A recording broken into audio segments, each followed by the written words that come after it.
ṣùṣù ọwọ́ ṣòun ló lè gbálẹ̀ mọ́ àwọn ọmọ Yorùbá kó tú òjìrè o kájọ bínú kan bára wa lò lóòótọ́ ìmọ̀ wa tó ṣọ̀kan lábí nǹkan ìyàjẹ́ra. ó ti rí òlànú lẹ̀ láì fọ̀rẹ́fà o aláǹpọ̀ nílé ààyè wọ́bẹ̀ o àwọn ọmọ kó tú òjìrè o ìfọwọ́sowọ́pọ̀ sóhun àlòyẹ wa káyé torí àtẹnujẹ tara wa lọ́pọ̀ o àwọn onílé ríra tó bá padà wá dọ̀hún táwa gbẹ̀rú láàyè ó máa sọ̀rọ̀ àjọbí. táwa gbẹ̀rú láàyè ó máa sọ̀rọ̀ àjọbí. táwa gbẹ̀rú láàyè ó máa sọ̀rọ̀ àjọbí. ó ṣe Yorùbá kó ṣe Yorùbá ọ̀rọ̀ Yorùbá nation bí wá bí ìfàmìfà o. gbogbo alẹ́ nǹkan sí pé ẹ káàárọ̀ ẹ káàbọ̀ sórí ètò ti tàárọ̀ yìí níbi tí a tún fẹ́ wo ìdí pàtàkì tí ọmọ Yorùbá kò gbọdọ̀ ní kankan ṣe pẹ̀lú 2023 election ò lè solve problem ilẹ̀ Yorùbá. Let's continue.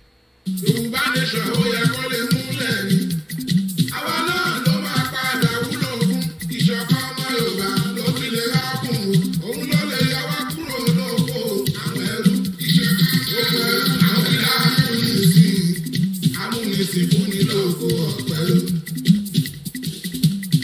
ó ṣe Yorùbá kó ṣe Yorùbá ọ̀rọ̀ Yorùbá nation fi wá di ìfàmìfà Yorùbá nation ó yẹ kó lè múlẹ̀ ni àwa náà ló máa padà wúlò fún ìṣọ̀kan ọmọ Yorùbá ló fi lè rákùn òun ló lè yọ wá kúrò lóko àwọn ẹrú gbogbo ẹrú àwọn ẹ̀dá amúnisìn fún ní lóko ọ̀pẹ̀lú. Yorùbá nation ó ní láti wáyé ohun tó wá padà mọ́ fún. Yorùbá nation ó ní láti wáyé ohun tó wá padà mọ́ fún. Fúlàní pa wá wọn rẹ̀ wá gàgà nínú gọ́ọ̀mẹ́ntì Yorùbá lẹ́nu. Òwe Yorùbá kan máa ló sọ pé àwọn kì í kéré òní ní nǹkan ẹni. Orílẹ̀ bàbá wa Fúlàní àjẹ́. Olùkọ́ àpòǹkọ́ ẹ̀ láyé yóò jẹ́. Fúlàní àpòmálù wọ́n ó kọ́. Kò bá tún ní kó sọ. Ìwò pé kọ́kọ́ làwọn Fúlàní ìlú. Àìmọye ọmọ Yorùbá ni wọ́n ti kidnap. Àwọn Fúlàní yìí lọ kidnap wọn. Mélòó la fẹ́ kà léyà nípele o. Ibi tàbádé náà èrò láti délé. Ọmọ Yorùbá wa ẹ jẹ́ ká sọ ọ̀pọ̀ òun láti wọ́pọ̀. Ìyàjẹ́wádé o ní láti tó gẹ́. Ẹni bá ló mọ̀ ká fi ṣírò ara wa rọ̀. Ọmọ Yorùbá wa ẹ jẹ́ ká ló mú. Yorùbá nation ó ní láti wáyé ohun tó bá padà mọ́ fún. Lórí bá ṣe tán tí ó pẹ̀lú àgbẹ̀ ìpàdé àwẹ̀. Ìyá tí ó bá jẹ́ náà mọ́ Yorùbá gbé. Táwọn alálẹ̀ ní ilẹ̀ Yorùbá. Aago méjì àárọ̀ ló ṣẹlẹ̀. Owó bàbá dá mi o. Ta ló ti jí ta ló ṣe é.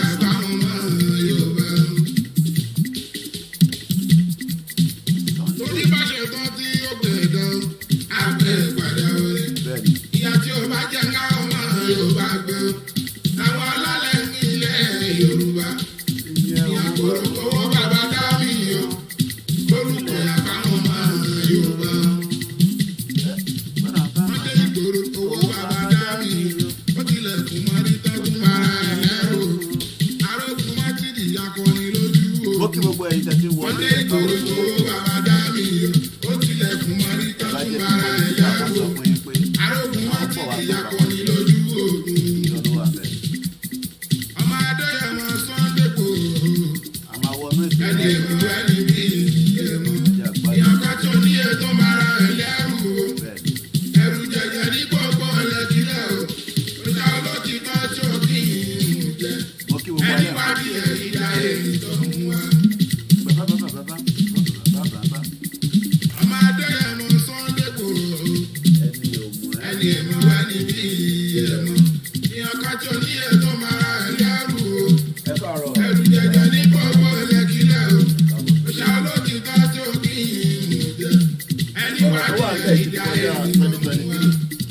nàìjíríà kúrò ní nàìjíríà. ẹni kojú bí sọ́lé ojú ti kú ẹ jẹ́ kó máa yẹ bó ṣàbẹ̀rù táyé péjọ sí ni bó ṣe máa kí jẹ́ látẹ́ni kankan ò lè tì election lè sọ àwọn dáhùn táyé bá ò ní ìgboro.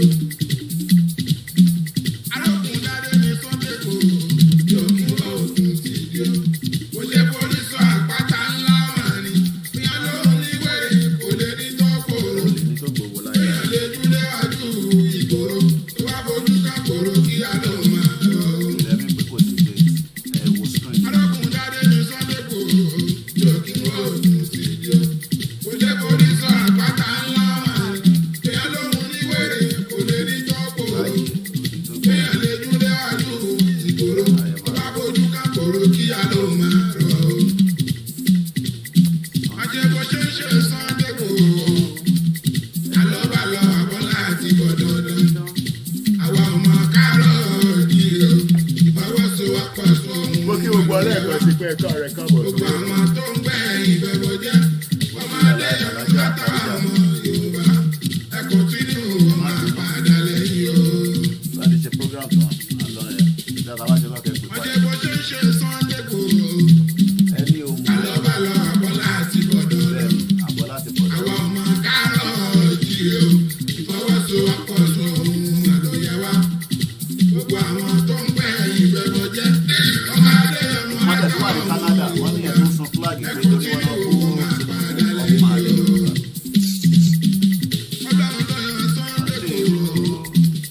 lórúkọ yàrá àwọn ọmọ Yorùbá àti pàwọn alálẹ̀ kankan òsùn Sunday Ìgbòho bá ṣe bẹ́ẹ̀ tóbi ọwọ́ àbí táwọn alálẹ̀ bá kàdà bínú bí abẹ̀rẹ̀ la máa fẹ́nu fẹ́ra àwọn jẹ́ ṣe kéjì àwọn ọmọ Yorùbá.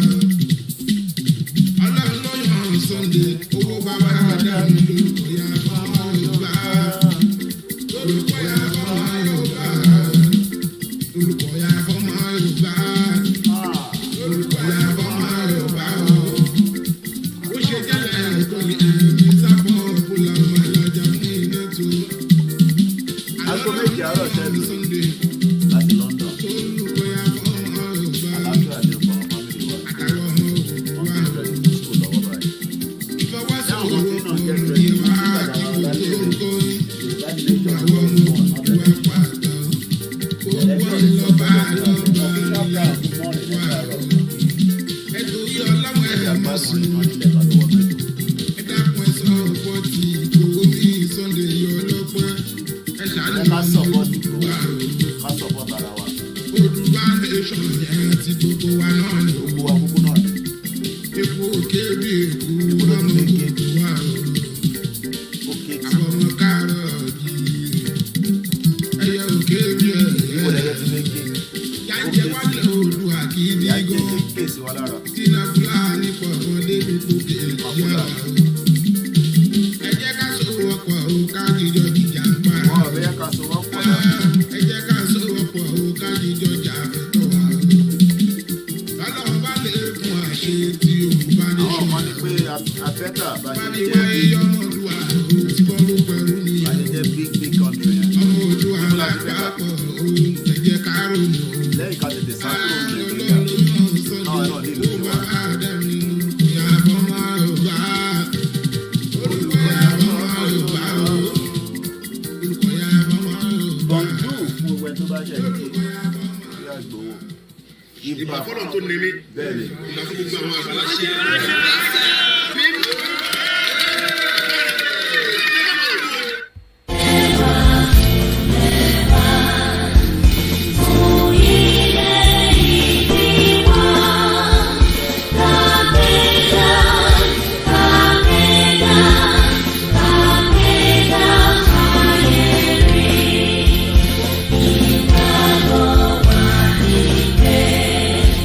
Masih berulang ngomong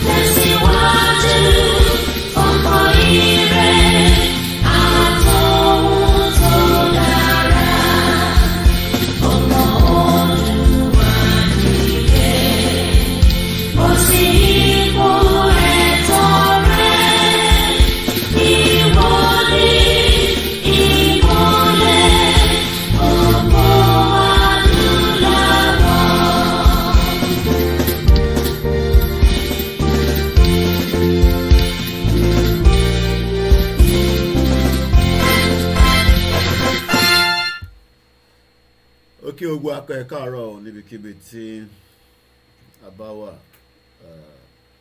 I've seen that picture tí wọ́n ní àwọn Taliban kan lọ bá Olúwo, but I've been looking at that picture. I'm not still convinced about those dots. There's a lot of people that visit Nigeria. The picture that I've looked at this morning, I'm not convinced that these are the Taliban. But there's probability that we have a lot of people from Afghanistan that visit Nigeria. But I'm not convinced that that picture is verified. Because the Bible would join here that in as much as we want Yoruba nation, I'm not a fan of Oluwo anyway, so, but I'm not convinced about that picture. That's my own personal view. Moki Bugwa, I say good morning and welcome to our morning. I say we will try as much as we've not done our morning breakfast for some time, but it's good to catch up, at least, even if it's just to discuss a couple of things. Good morning, Prince Alonso Leo. All hail our Biafra brothers and sisters. Moki Bugwa. The only thing we discuss on this platform is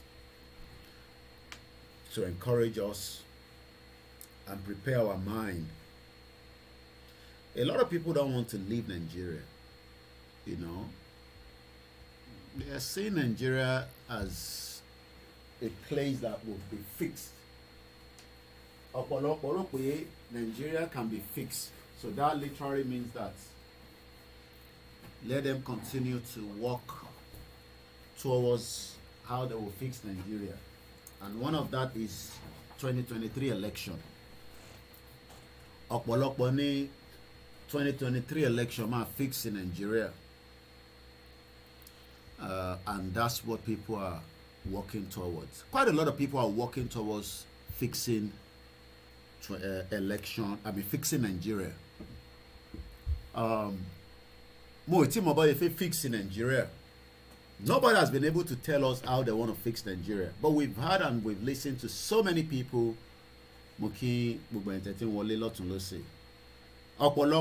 Different ideas, but she might fix in Nigeria. And everybody that wants to fix Nigeria will give you they will tell you everything that we will fix Nigeria, we will make Nigeria a country that you will be proud of. I'm sure we've had such in the past before. So I'm just going to be looking at different things this morning. Some of the headline coming from the papers, the dailies. We've been moving around. I picked up this news as well this morning. I tell you that something can kill you in Nigeria. Let's start with this. Coach blames medical over boxer Igbo Anagua death. I keep saying that we're all gonna die anyway at some point. It does not matter. We will die one way or the ikú kan ló máa pa èèyàn. Ikú kan òun ló máa pa èèyàn. Ọlọ́run làgbà TV mo kí ìyá wa, my beautiful mother. Ó mà tójọ́ mẹ́ta ìyá mi láti Canada, mo ní dárúkọ yín. Ó tójọ́ mẹ́ta o. Ṣàlàáfíà lẹ́wà. Mo mọ̀ pé iṣẹ́ Ọlọ́run jẹ́ kí ọrọ̀ ajé máa túbọ̀ máa jẹ́ fún yín. People are working day and night abroad. Mo ń bá wà látà sọ̀rọ̀ lánàá nígbà tí mo ṣe program tán. Ó wá fi ń yé mi pé níbi tí wà látà ṣe ń ṣiṣẹ́, mo yàn kó mo sọ fún yín pé maintenance ni Malata wà, property maintenance. And I think they were employing or recruiting or about to recruit people. Nothing more. I mean, section the building is maintaining is a massive big care home. àwọn Jew ló ní ìyẹn cousin mi wà látà yẹn. I'm sure he's probably getting ready for work now. Tó bá lọ síbi iṣẹ́ níjọ́ kan problem wà ní building yẹn. Tó bá wà níbi iṣẹ́, that is the expertise táwa ọmọ Yorùbá ta ní níta. Mo kí lẹ́ǹkan sí ni ìyá mi ní Canada. And my line will be open in case you want to, because it's an interactive section. But only the studio number nìkan lè máa pè òun dẹ̀ ló wà lórí screen. Ẹni tó bá tún wá rí lórí screen á jẹ́ pé ẹ ní the glasses bíi tèmi náà. So number yẹn la gbé sókè yẹn. Ó dẹ̀ wà well coloured. Date and time ló wà nísàlẹ̀, so that indicate that this is a live transmission. Tẹ́ bá ti ń wò lórí Wo TV àbí àwọn tó kọ́ ti fídíò mi kò ń ṣe live.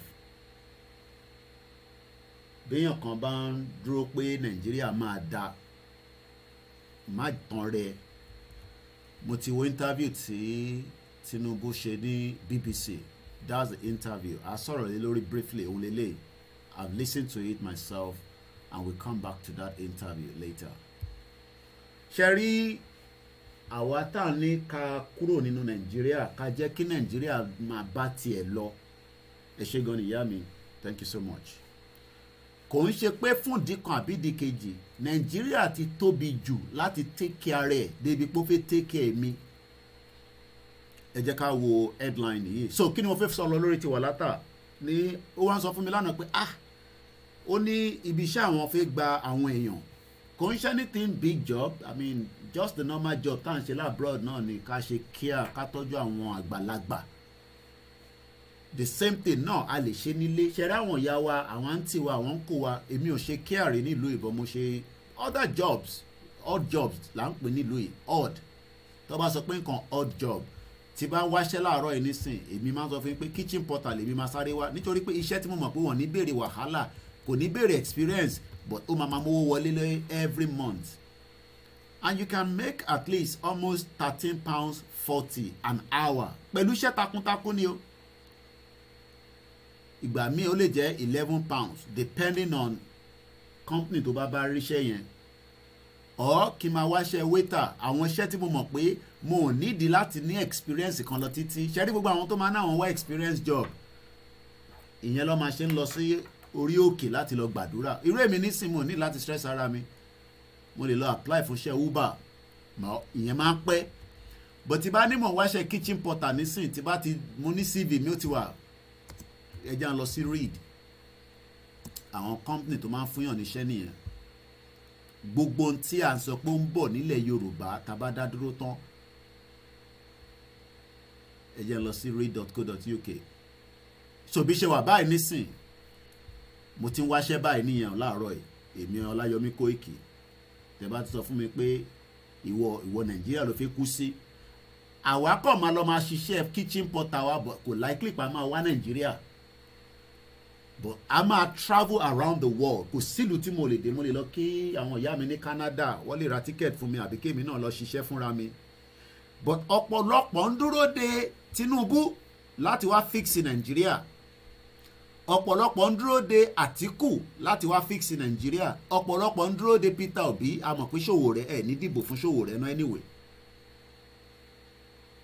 Ẹ̀dẹ̀ ọ̀pọ̀lọpọ̀ ń dúró de Kwankwaso. Ẹ̀ ń dúró de àwọn politician yín.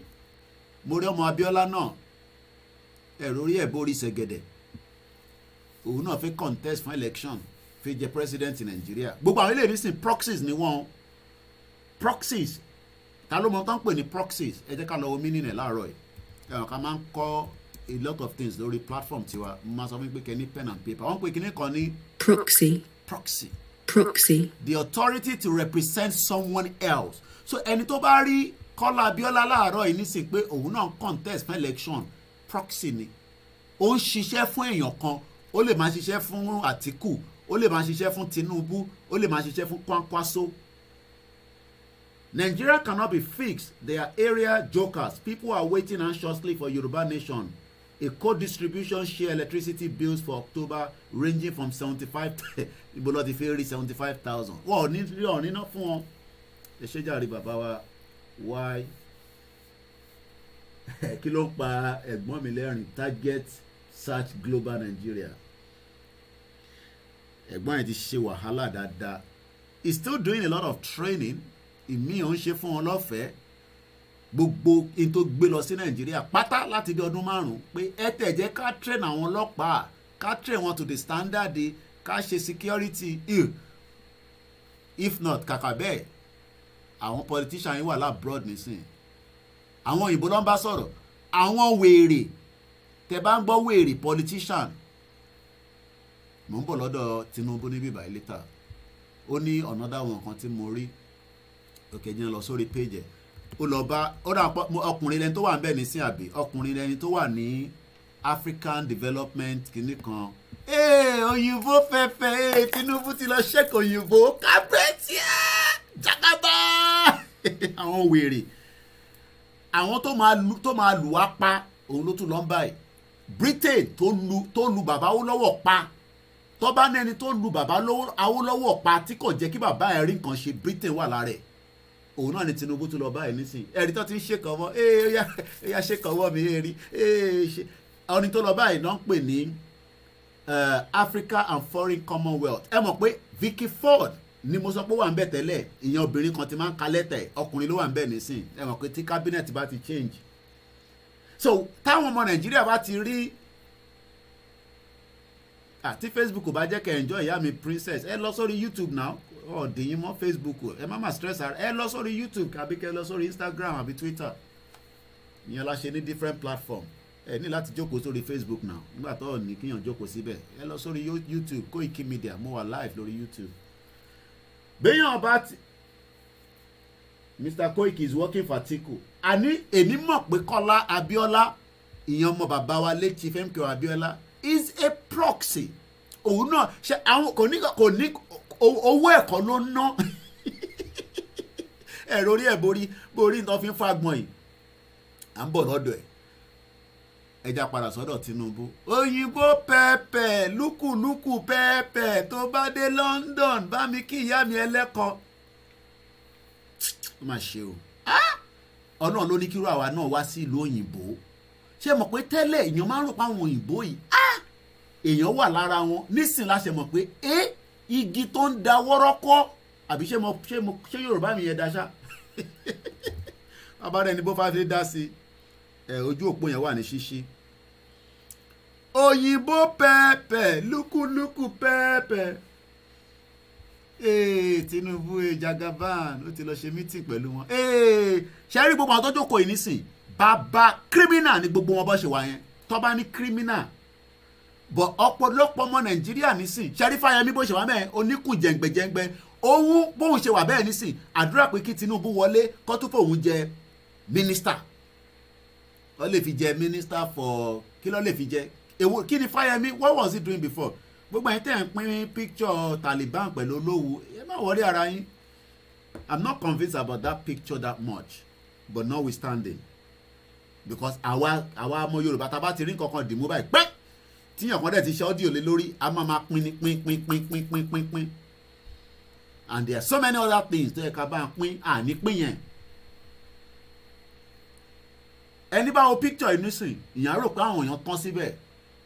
Britain ló ń bá sọ̀rọ̀, ayé wa máa da, wọ́n ń gbé development bọ̀. Igi wọ́rọ́kọ́ tó ń da inú rú, àrò wòròkò tó ń da ọbẹ̀ nù. Yorùbá mi ti ń da. Jenny Ogo, all hail Biafra. I greet everybody.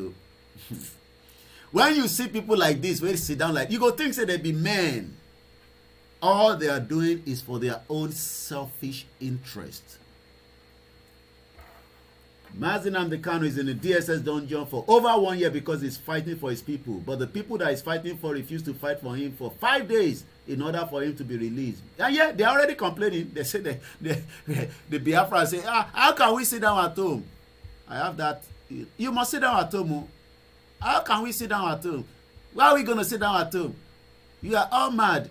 What am I going to be eating? All these people where they say you're not going to negotiate, if they burn you well, come out on Friday, Saturday, Sunday, Monday. You come out only on Tuesday, you go back in on Wednesday. It has been signed. You sit down at home. When they say autopilot, it is sit down at home. our own announcement will be announced very soon on the Super Rally, and we are not going home when we are coming out. So when people, you know, back in the days when I was still in Nigeria, you know, when you see Oyinbo like this, hey, which day me too, I go touch one Oyinbo man like this, touching hand, our Oyinbo lady. All the time we were in secondary school, we did not know that our problem was Britain. Because nobody told us now. Some of us, not me, were privileged to travel out of the country. I think we have a caller. Let's see. Hello, Mr. Koiki. Ẹ̀gbọ́n sókè ní kíákíá. Okay, sir. Aku ojúmọ́, sir. Aku ètò, sir. Ètò nìyẹn. Yorùbá nation á gbé wa kò ní gbé ọ̀dàlẹ̀. Ó ti gbé ọ̀dàlẹ̀ kan ní Canada, ìyẹn ti sun flag. Ó nítorí pé wọ́n ń bú Tinubu ọmọ àlè. Tó bá jẹ́ pọ́wọ́ bí gan ló ti ra flag yẹn, ọmọ àlè burúkú. Ọmọ àlè ni. Ọmọ àlè òní máa ṣe ọmọ àlè. Ṣẹ́rí àwọn èèyàn kan wà tó já sí wípé tó bá fún wọn ní token amount kékeré kan tí owó tí ò tó kankan wọn kì í pẹ́ rántí pé millions of àwọn èèyàn wà tí à ń jẹ. Nǹkan tí ṣẹ́rí ọ̀rọ̀ mi gangan àkọ́kọ́ ọ̀rọ̀ mi wọ́n kọ́ lọ sọ́dọ̀ bàbá mi ẹ̀gbọ́n mi olólùfẹ́ mi ọ̀gá àti tèmi Sunday ọmọdé yẹn mọ́ Ìgbòho ṣá. Ṣẹ́rí a lot of controversy ló ń lọ lẹ́nujọ́ mẹ́ta yìí mo kàn ń wò ẹlòmíì bíi pé ó dàbí pé àwọn èèyàn ò tiẹ̀ fẹ́ ní ìrònú mọ́. Nǹkan tí bàbá àti tèmi tí bàbá lákùn mi ò lè ṣe ó ní Ìgbòho ṣá ń ṣe. Mi ò sọ bàbá ẹlòmíì ò gbò torí àwọn èèyàn wọn lágbọ́yé ọ̀rọ̀ o tèmi lèmi ń sọ o àlẹ́ mi ń sọ pé nǹkan tí bàbá àti tèmi tí bàbá lákùn mi ò lè ṣe ó ní Ìgbòho ṣe. Ẹ̀yin kan wá ń sọ̀rọ̀ àwọn kan gbowó lọ́wọ́ federal government tí ò bá ṣe pé olórí burúkú làwọn èèyàn ṣe rí nínú Yorùbá nation yìí àwa mọ àwọn tó ń ṣe tọkàntọkàn àwọn ògo àwa ti gbọ́n o ebi tó fi pa wá ó ti jẹ́ ká gbọ́n orílẹ̀-èdè location 419 the zoo country lèmi ti ń pè yìí. So ẹnìkan ò lè parọ́ fáwa wọ́n wọnú ilé èèyàn wọ́n bà inú ilé èèyàn jẹ́ almost 500 soldier wọnú ilé èèyàn wọ́n fẹ́ wá pa á sínú ilé wọ́n tún pa èèyàn sí lọ́rùn. Ṣé tó bá fẹ́ gbowó kò ní ti gbowó tipẹ́ ní ilé wọn tí kò sí ní sókà ilé wọn tó kọ́kọ́ jó ń gbà yẹn ṣèbí wọ́n ti kọ́kọ́ fi owó wọ́n ti kọ́kọ́ approach bàbá pẹ̀lú owó náà bàbá ò gbowó ni tó bá gbowó wọn ní súnlé yẹn. Bàbá tún wà nínú bàbá tún wà nínú wọ́n tún wà ní Kotonu nínú prison gbà yẹn wọ́n tún kó almost 500 million lọ bàbá ò gbowó. Àbólórí burúkú làwọn èèyàn sọ fẹ́ ká máa ṣépè àbólórí burúkú ni gbogbo wa ẹjọ́ ìyá wèrè ni bàbá ò gbowó náà. Ẹlòmíì dára máa sọ̀rọ̀ bí wípé wèrè ni èèyàn tó jẹ́ pé ọmọ onílé ọlọ́nà ni ó wá dé èèyàn tó ń ju mọ́tíráàsì kalẹ̀ nínú yàrá ní Benin Republic torí kí ni ẹ má yẹ kí n parọ́ fún yín nǹkan tí Sunday Igboho ṣe bàbá mi ò lè ṣe. Bàbá tèmi náà lè ṣe o. Ṣé wọ́n wá ìníwá ni òótọ́rọ̀ ní pé ká má sòun náà èèyàn tó yẹ pé Ọlọ́run kẹ́ tọ́lọ́run ṣàánú ó yẹ kó máa wà nìran ni ó yẹ kó máa lọ wọ àwọn ẹbí ẹ̀ kó máa travel out of the country kó lọ gbòòlù tó bá fẹ́ nìyà. tí kò dẹ̀ sẹ́ni tó máa disturb ẹ̀ tó bá dá sí kò sí tí kò bá dá sí láti gbà tó ti dá sí kílá ìbáwọn kan wà nísìnyí tó dá sí tọ́jọ́ kò sí inú ilé wọn tó dá sí. tọ́jọ́ kò sí inú ilé. bàbá 87 àti gbowó wọn ní àníṣe ká kúrò nù ìbáwọn kan lọ ń ya picture pẹ̀lú àwọn problem tó ń da problem lẹ Yorùbá nú òun làwọn ilé tún lọ jókòó tì báyìí nísìn tó ń sọ pé ká tó lọ ṣe 2023 ìjókòó tó jókòó yìí nísìn gbogbo ìjókòó tó jókòó yìí nísìn kò ju pé bí wọ́n ṣe máa maintain wàhálà tí Britain dá sílẹ̀ ní 1914 man tó jókòó yìí nísìn problem tí wọ́n dá sílẹ̀ òun ni Gbajabiamila jókòó tì yẹn òun ni El-Rufai jókòó tì Ayade àti Tinubu àti Fáyẹmí òun ni wọ́n pọ́n jókòó tì yìí ó kù díẹ̀ ni ẹ ṣe gan ni. Ẹ̀gbọ́n mi lágbára Ọlọ́run Yorùbá nation máa gbé wá ní ìdálẹ̀. ó kù díẹ̀ ni ẹ̀ fẹ́ mọ bó ṣe fẹ́ lọ náà ni ó kù díẹ̀ ni. nígbà táwọn Israel máa kúrò ní jìbìtì àwọn ìwọ̀nba ènìyàn wọ́n ti kọ́lé yín èrò kọ́ la fẹ́ èèyàn gidi tó jẹ́ sọ ọmọ ọkọ gidi la fẹ́ kò ń ṣe ènìyàn. ọ̀dà ẹ ṣé gan ni ẹ jẹ́ àwọn abẹ́tò yẹn nìṣó thank you so much. lágbára ọ̀rọ̀ ẹ kó ètò sà. ẹ ké gan ni mo kí gbogbo ẹni tẹ́ wà ní ìlú Èkó mo kí gbogbo yín ọ̀pọ̀lọpọ̀ bí ẹ rántí fídíò yìí ẹ jẹ́ àpilẹ̀ ká fi rántí ara wa. lórí àwọn Fúlàní ẹ̀sìn yẹn mo rí pé wọ́n ti fẹ́ kó sílùú bọ̀ ọ̀rọ̀ tí wàhálà tí mò ń fà lórí àwọn Fúlàní ẹ̀sìn yẹn mo rí pé wọ́n ti fẹ́ kó sílùú bọ̀ láti mọ fi ba orúkọ mi jẹ́ kó lè mú kí n wíìkì irọ́ ni wọ́n dẹ̀ pa gbogbo ìtàn gbogbo táwọn olóṣèlú ń dá lórí ọ̀rọ̀ mi yẹn irọ́ ni wọ́n ń pa gbogbo ohun tí Fẹ́mi Òdòǹdú àgbẹ̀mí mọ́kùnrin yẹn rí náà òjòdú yẹn àbójòdú ni wọ́n pè mi ò ní nǹkan kan pọ̀ pẹ̀lú ẹ̀ mi ò mọ́rí so gbogbo ohun tó lọ́hùn yẹn irọ́ ni wọ́n ń pa àfi tí gbogbo Fúlàní ẹ̀sìn tó ń pa àwọn fámìlì mi tó bá kó lórí ilẹ̀ bàbá wa.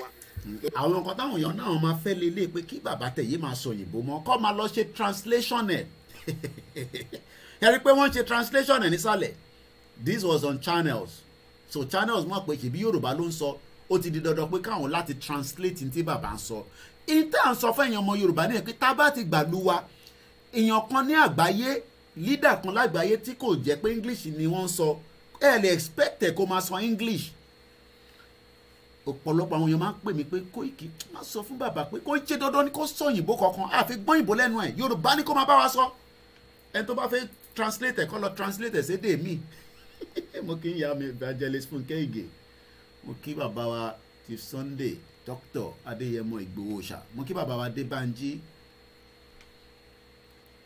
bàbá dáadáa professor kò ní platform kò ní settlement kò ní kinní kan gbogbo nǹkan ló sọ fún bàbá yẹn lára bàbá kan lélẹ́yìn nísìnyí o bàbá yẹn kan lélẹ́yìn nísìnyí tó jókòó pẹ̀lú àwọn òyìnbó nísìnyí tó fẹ́ tún tàràn yín dànù ẹ̀rí nǹkan kan ṣe sí ó fẹ́ ta ìran yín dànù àárín kankan ṣe sí bọ̀ bàbá tó ní kí gbogbo wa lọ ká dá dúró pé ẹ má jẹ́ ká tún wá start mixella kò dẹ̀ sẹ́ni kankan tó sọ látẹ̀kan ká bèsè Elédùmarè o a dẹ̀ ti lọ bí almost how many minutes nísìn and nobody mentioned that our mixella ẹ má tẹ̀lé wa lọ́nà ètò inú ẹ̀mí èmi gan tẹ̀ ràn mo kàn tẹ̀ fẹ́ ṣí mo fẹ́ change background mi nísìn mo realize pé mixella is not on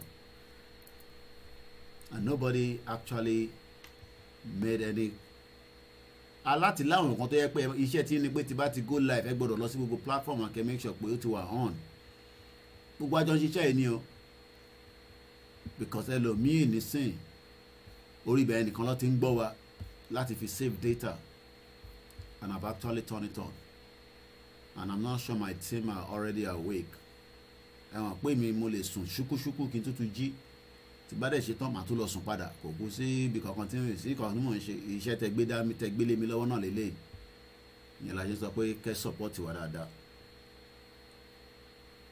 Someone commented but you didn't see it ẹni ọba tí recommend padà again mo rí we must have okay wọ́n ní ọ̀kan béèrè pé mo tán mixlr okay then go padà sẹ́yìn tálẹ́ nìyẹn kí n kẹ́ nìyẹn dáadáa I didn't notice it.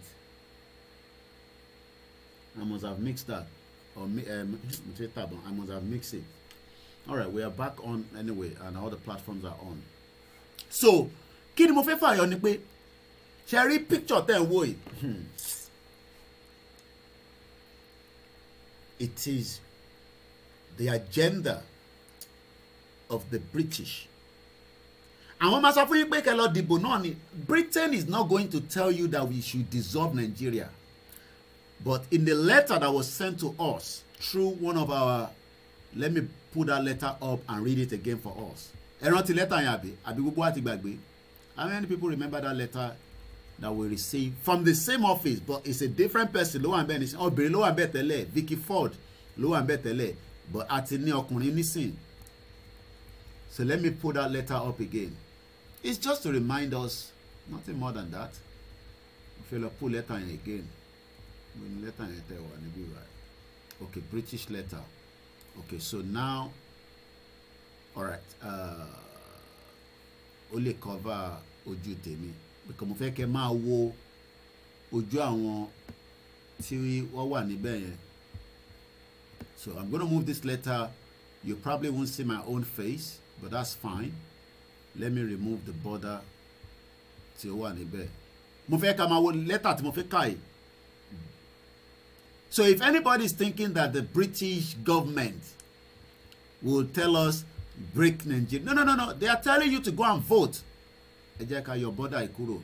So remember this letter. How many people remember this letter? Ẹ jẹ́ kí n lọ mú letter yẹn jáde náà lórí archive mi kí mi wá lè kà fún wa. A very good morning to everyone that have joined us. Mo kí gbogbo àwọn old soldier wa tó ti ṣe tán nínú iṣẹ́ ológun wọ́n fún yín ní pension. Gbogbo yín nísìn lẹ́ ń struggle. Ẹlòmíì sick báyìí. Ó ní ìdówó láti fi tọ́jú ara ẹ̀. Bó ló ti fẹ́ rí? Igi wọ́rọ́kọ́ tó ń dà lóru. Ìgbòho ní ká dá dúró. Àwọn kan ní náà àdá dúró. Nàìjíríà yìí la fẹ́ o. Ti mú lẹ́tà yẹn jáde nísìn, màá kà síta nísìn. So let's read this letter that you are looking in front. This man tó jókòó yìí, ẹlòmíì ló wà níbẹ̀ as at August, which is just about August, September, October, November. Maybe 3 months ago. Okay, in your contact, you try láti pè wá. Okay, àti mi, ẹ jẹ́ n return àwọn tó ti pè wá. And I hope there are people that wants to have their voice to the program. Just 2 minutes. No, ni kò ń ṣe àfẹ́kẹ́ máa pẹ́. All right. Ẹ má bínú pé mo mọ̀ pé I'm returning somebody else call again. And tó bá dẹ́ mọ̀ pé mo wà live, that means pé.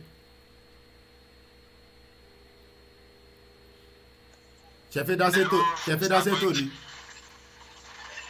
Bẹ́ẹ̀ ni. Ó yẹ gbọ́n sókè ní kíákíá. Ẹ ṣe àkójúmọ́. Ojúmọ́ ni ẹ. Ọlọ́wọ́ gbà fún wa. Ṣé ẹni nǹkan tẹ́lẹ̀ nǹkan bẹ̀rẹ̀ sọ ni pé kẹjọ ẹ fi ẹ̀fọ́ríjì mi wọ̀. Alhaji Abdulwasiu Ọdúnṣọlá láti Mọdákẹ́kẹ́ ní Ọ̀ṣun state ni. Ṣé ẹni máa fẹ́ kẹ́ máa sọ àwọn nǹkan tó bá jẹ́ pé ó jẹ́ bí àṣírí nípa ìrìn àjò yìí? Mi ò fẹ́ kẹ́ máa sọ ní orí afẹ́fẹ́. Okay. So ilé ọjà bíi security fún wa. Ẹlẹ́ẹ̀kejì ni pé ṣé ẹni mo fẹ́ kí n kọ́ yí ya ẹ má jẹ́ kí ẹ̀rọ kọ́ wà nínú mẹ́gà lù sí mẹ́gà lè. Okay. Àwọn èèyàn ti rẹ́dì. Ó dà. Ẹgbẹ́ nǹkan yìí ti sọ àwọn èèyàn. Ó dà. Ẹ ṣé gan ni fún and I love feedback. Yes, I mean we are not perfect human being. So àwọn èèyàn any right láti gbà wá ní ìmọ̀ràn. Koiki, ẹ má ṣe bẹ́ẹ̀, ẹ má sọ bẹ́ẹ̀. Ìgbésára ẹ ṣàfi tó kù, ìwọ ṣàjókòó sọ́hun o. Àwọn kan ní Koiki wálé, àwọn kan ní Koiki má wálé. Ìwọ jókòó sọ́hun máa bá lùlù yẹn, máa lù lójoojúmọ́. Máa lù sí wa létí. Mo kí ní Mọdákẹ́kẹ́. Mo kí bàbá wa tó ṣe pè tán. Mo kí ẹ̀gbọ́n mi dáadáa Simon Adébísí. Ẹ jẹ́ ká sáré ka lẹ́tà sí ara wa létí ká rántí ti British government under the Minister for Africa, the same people táwọn Tinubu lọ báyìí ni o, but kò ń ṣe bàbá yìí ló wà níbẹ̀ as at August, obìnrin ló wà níbẹ̀ tẹ́lẹ̀ tó ń pè ní Vicky Ford, but ọkùnrin lẹni tó wà níbẹ̀ nísìn, and it will be nice to know the name of this person tó wà níbẹ̀ nísìn. So let me do Andrew Mitchell, òun ni arákùnrin tó ń bẹ níbẹ̀ nísìn.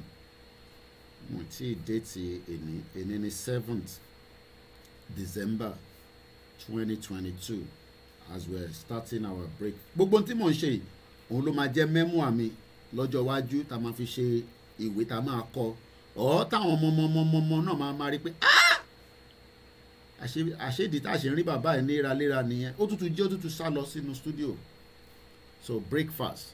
So arákùnrin tó jókòó yìí ẹ mọ̀ pọ́kùnrin kan láàrin àwọn kìnìún tó ń bá wọn tọ́jú Nàìjíríà, òun ló bá wọn tó jókòó yìí láti north lọ sí south east middle belt àti ẹni tó ní òun ló kàn. And ẹ mọ̀ pé tá a bá rí àwọn picture báyìí ní Nàìjíríà before now bí i 20 years ago tá a bá kọ̀ rí àwọn picture báyìí inú wa máa dùn gan pé ọmọ wo bá ṣe ń bá àwọn òyìnbó sọ̀rọ̀, àṣà àwọn òyìnbó yẹn gangan ní bá problem fún wa. Gbogbo tí a mọ̀ tẹ́lẹ̀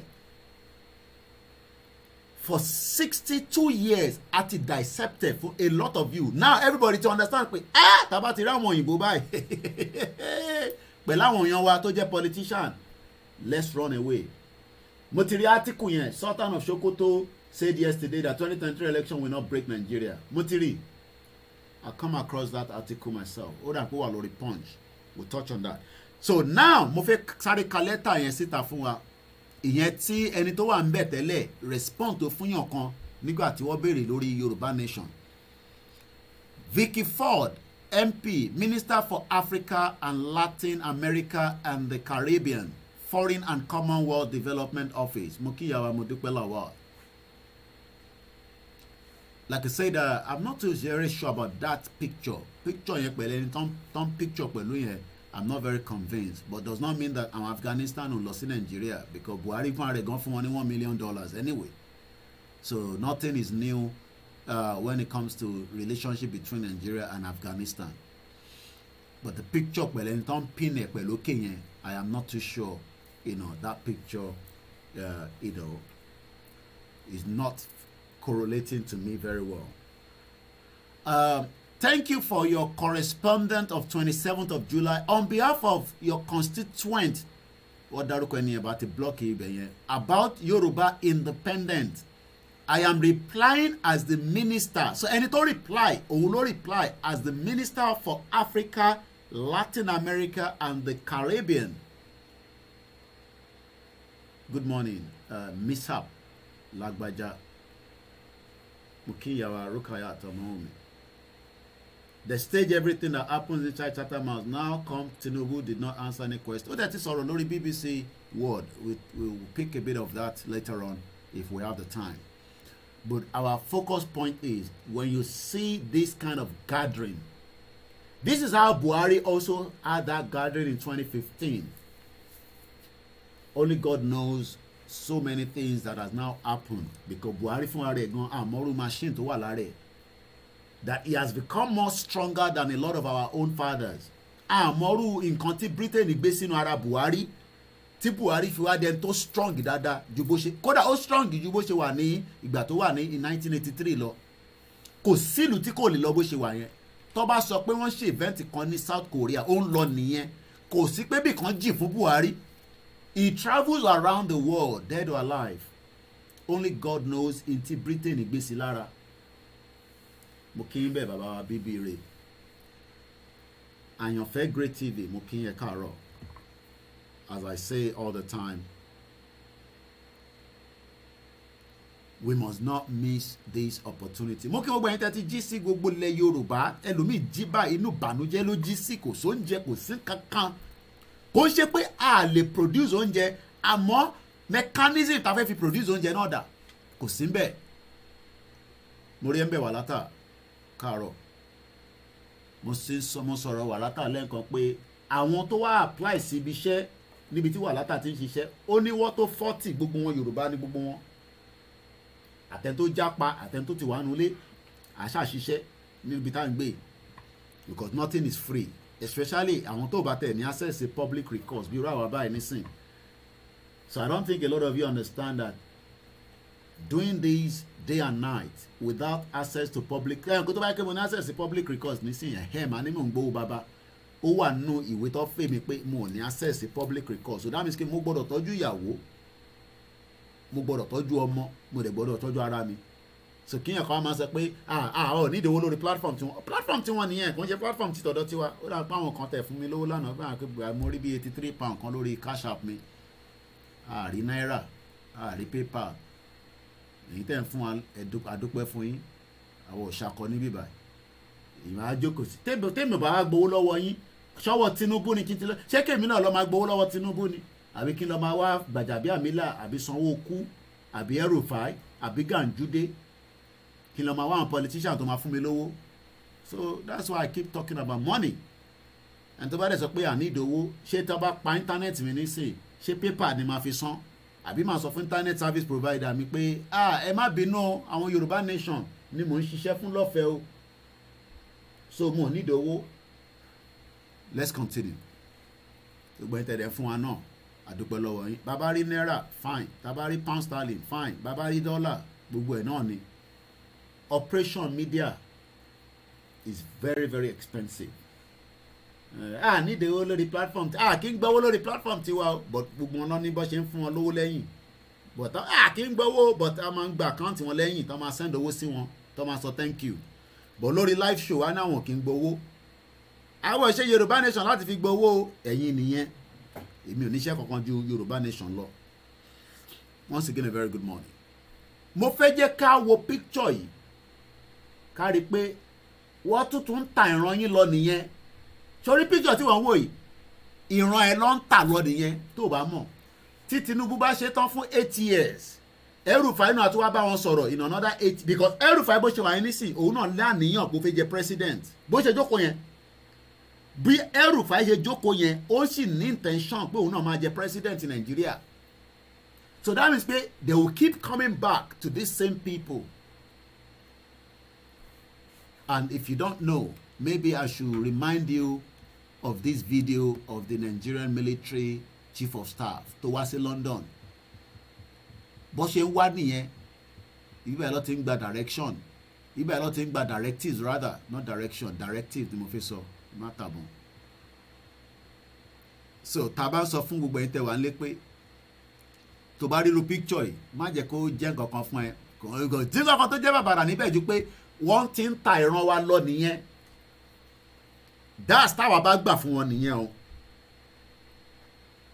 tá bá gbà fún wọn if we allow it to continue Britain will only tell you what they are going to tell you in this letter that I'm going to read to us now, which was a reply as at August. Mo kí ìyàwó Sekinat Ọmọwùnmí ẹ káàbọ̀ sórí ètò. Mo kí ọdún sí Sanya. Mo kí wọn mọ̀ bí obìnrin àbọ̀kùnrin lẹ́yìn tó wà behind their Instagram page. Mo kí gbogbo àwọn tó ti wọlé sórí MixLR. Mo kí gbogbo àwọn àfáà ńláńláńlá tó ń bẹ lórílẹ̀‐èdè Yorùbá àtàwọn tó ti kú àwọn sheik gbogbo àwọn ẹni ńláńláńláńlá ní wòlíì àwọn wòlíì àgbà àwọn bẹ Ọlọ́run títí pé Ọlọ́run bá wa unite Nàìjíríà àṣà àwọn olè politician ṣé gbogbo ọbọ̀ ṣe jókòó yẹn pààyàn ní gbogbo wọn tó bá ní pààyàn òun ní gbogbo wọn. Let's continue without wasting too much time torí àwọn tó wà nílé data lè ń lò. Bẹ́ẹ̀ni nothing can run without money. So ẹni tó kọ lẹ́tà yìí was specific in tó fẹ́ bèrè nípa Yorùbá independent ní lọ́wọ́ the Minister for Africa ìyẹn ní jí as at August ẹkùnrin ló wà ń bẹ̀ nísìn obìnrin lẹ́ni tó wà ń bẹ̀ tẹ́lẹ̀ but this is what they respond back from the UK government because ẹni tó kọ lẹ́tà is also is replying on behalf of the UK government. Please we need coordinator at Ijuota ẹ̀yin náà lè ṣe coordinator kí ló dé tẹ̀yin náà set up group kan má jẹ́ ẹ̀ ń wáyàn ẹ̀yin náà set up group ẹ̀ tó ń pè pẹ̀lú video call kí ló dé tẹ̀ ń pè mí pẹ̀lú video call ilé fi máa wò pè mí lórí video call fún nonsense wo ni ẹ̀ a ní mo gba video call ẹ bá gba video call mo mọ kí ni mo mọ̀ tó wà ní behind the camera lọ́dọ̀ yín lọ́hùn ilé ń pè mí pẹ̀lú video call fún I don't take video calls ẹ mọ̀ pé stage tí mo dé yìí there are so many things that you can't call us on video call especially if you're watching me live kí lẹ tún pè mí lórí video call anyway àtẹ̀gbà call for now kẹ́ má distract me tí bá ti fi gba call má jẹ́ kẹ́ mọ̀. The UK government shares your constituent concern. The UK is always concerned about us but they are not concerned pé àwọn tó kó papọ̀ for 62 years it is not working but àwọn máa sọ pé but Tinubu ti wá bá wọn náà pé òun máa fix in Nigeria Àtíkù náà máa wá bá wọn láìpẹ́ nísìn àti rí Peter Obi ti lọ sí number 10 Downing Street so why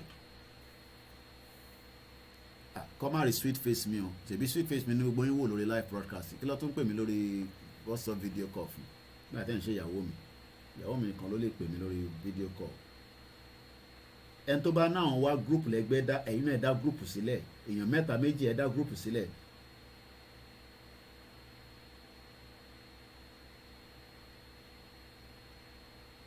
ọmọ tó kẹ́ mẹ́rẹ́ àmú kí ìyàwó. The UK government are always concerned ìgbà tó pa àwọn èèyàn ní Lekki toll gate ẹ̀rù bá àwọn èèyàn ṣe bó ṣe mú àwọn èèyàn ní gbáàyà pápápápápápá 100,000 petition kí ló ṣẹlẹ̀ lẹ́yìn yẹn nothing kò sí nǹkan kan tó ṣẹlẹ̀ after that but they are always concerned okay, terrorists wà Nigeria, oh, and we are concerned about, àwa náà wà concerned, inflation wà Nigeria, àwa náà wà concerned, kí ló tún wà Nigeria, wọ́n pa yín, àwa náà wà concerned, human right, we are speaking to your, gbogbo nǹkan ló ń bá government wa sọ̀rọ̀. Already now they are preparing again, wọ́n tún wá bá wọn, àwọn tó wá tà yín. Bí wọ́n bá wo àwọn tó jókòó yẹn, a rò pé gentlemen ni gbogbo wọn bọ́ tó jókòó yẹn, they are all criminal. Ẹ ń béèrè the same question bàbá yìí, a ní kẹ́ dá group tí ń sílẹ̀ tó ń béèrè látẹ̀gbẹ́dá, I need a group àtẹ̀gbẹ́dá, àyìn náà ẹ dá group sílẹ̀, ẹ dá group sílẹ̀, kí ló dé náà dá group sílẹ̀, ẹ dá group sílẹ̀ náà. You are repeating the same question all the time. Àti dá yín lò lẹ́ǹkan, ẹ tún repeat again. Ìdájọ́ wà lórí program bẹ́ẹ̀ ń gbọ́n kan tá à ń sọ. The UK government shares your constituent concerns. Tabari question ní tàbá respond sí, kò sí nǹkan tẹ́ fẹ́ ṣe sí. So tó bá ti mú wa respond sí a particular question tíyàn kan béèrè lórí live show, that means pé àárín kan tẹ́ ń kọ́ nìyẹn, kò mí pẹ́ tó máa repeat. Kò make sense. Because for me to have respond to it, that means I've seen it. Ẹ tún repeat the same question. That means pé ẹ ti fi tẹ́ nìyẹn, kò dẹ̀ make sense. Mo kí ìyá wa Olúmadé Bọ́láńlé, àwọn ìyá dáadáa, àwọn ìyá lálùbáríkà. Even the late Bámiṣé post-mortem result is not out. Níbo ló ti fẹ́ jáde? Ọ̀pọ̀ ọmọ yẹn dànù ni. Let's come back here again. Lẹ́tà tẹ́ ẹ̀ rí lórí screen ni mò ń dissect again. Mò ń dissect it because Tinubu náà ti lọ bá the same foreign and commonwealth. So the same foreign and commonwealth tí ó respond sí wa, òun ni Tinubu náà ti lọ bá nísìn. Picture yẹn ti wà já, Tinubu Jagaban. The UK government shares your constituent concerns about the range of security challenges Nigeria faces, which include violence in southwest. No, ṣé ọ̀rọ̀ violent ló ń ṣẹlẹ̀ ní southwest. Ẹ jẹ́ ká lọ wo kí ni meaning violent. Ṣé violent ló ń ṣẹlẹ̀? Violent meaning, kí ni meaning ẹ̀ ní English dictionary? Violent.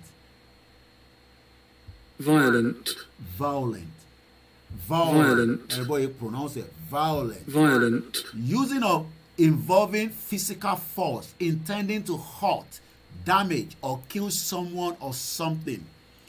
Ṣé violent ló ń ṣẹlẹ̀ ní Nàìjíríà nílẹ̀ Yorùbá, but the British government, according to this letter, say àwọn mọ̀ pé they are concerned of violence in Kwara State, in Kogi State, in maybe Kaduna State, in Katsina State,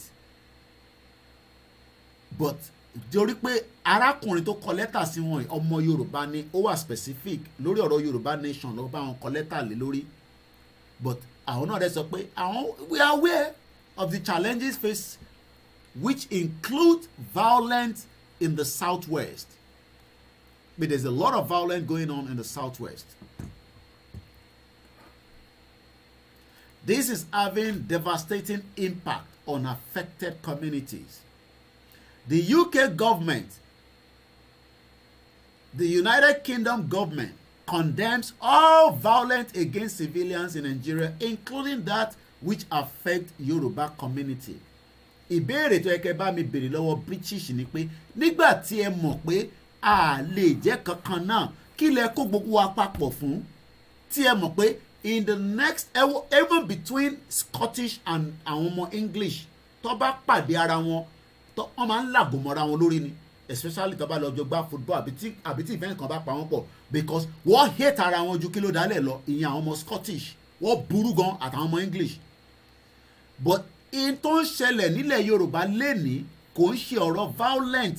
In tó ń ṣẹlẹ̀ ni pé wọ́n ń gbalẹ̀ mọ́ wa lọ́wọ́, wọ́n ń terrorize wa.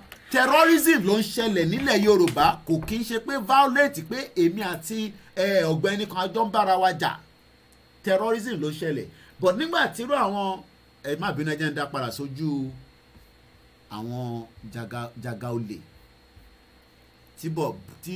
tí wèrè kan tó wà ní Canada ó nítorí pé wọ́n ń bú Tinubu, àwọn máa lè ṣèbí torí òun wà ní Canada ni kó lọ lè nà mad people all over the place. Let's continue. Mo kí gbogbo ẹni tẹ́ ń wò wá ní gbogbo àbá kankan ẹlòmíì wọn bá dẹ́tà tó ná yẹ kúkú ya gbọ́ Koiki ká túbọ̀ tó fẹ́ sọ láàárọ̀ ẹ̀ ó kù díẹ̀ náà ni ká túbọ̀ lọ múra.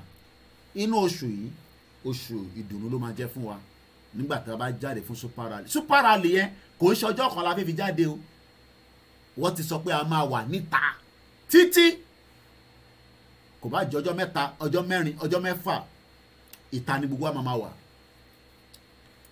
And we shut down the whole of Southwest.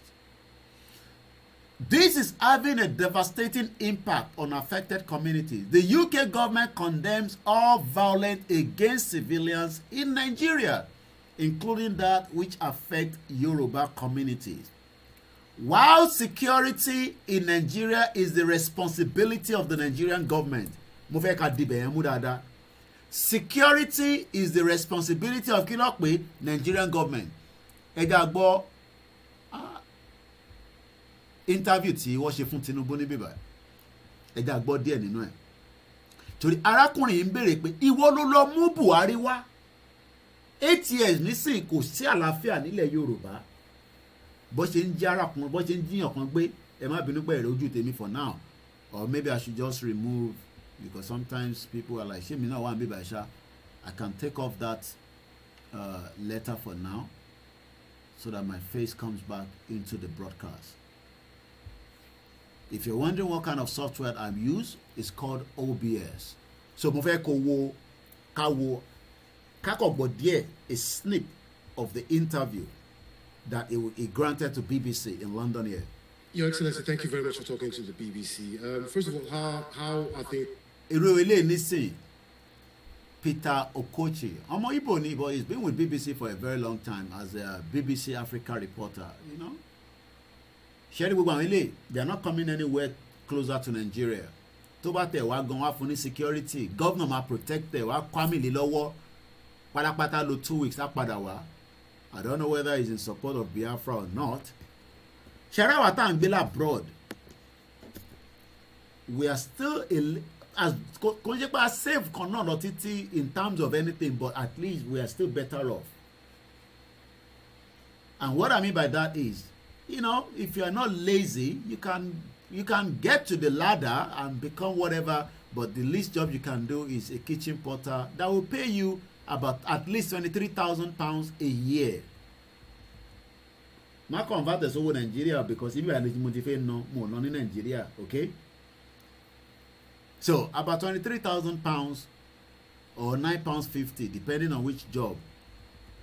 And at least I will live a better life. I will be respected, you know.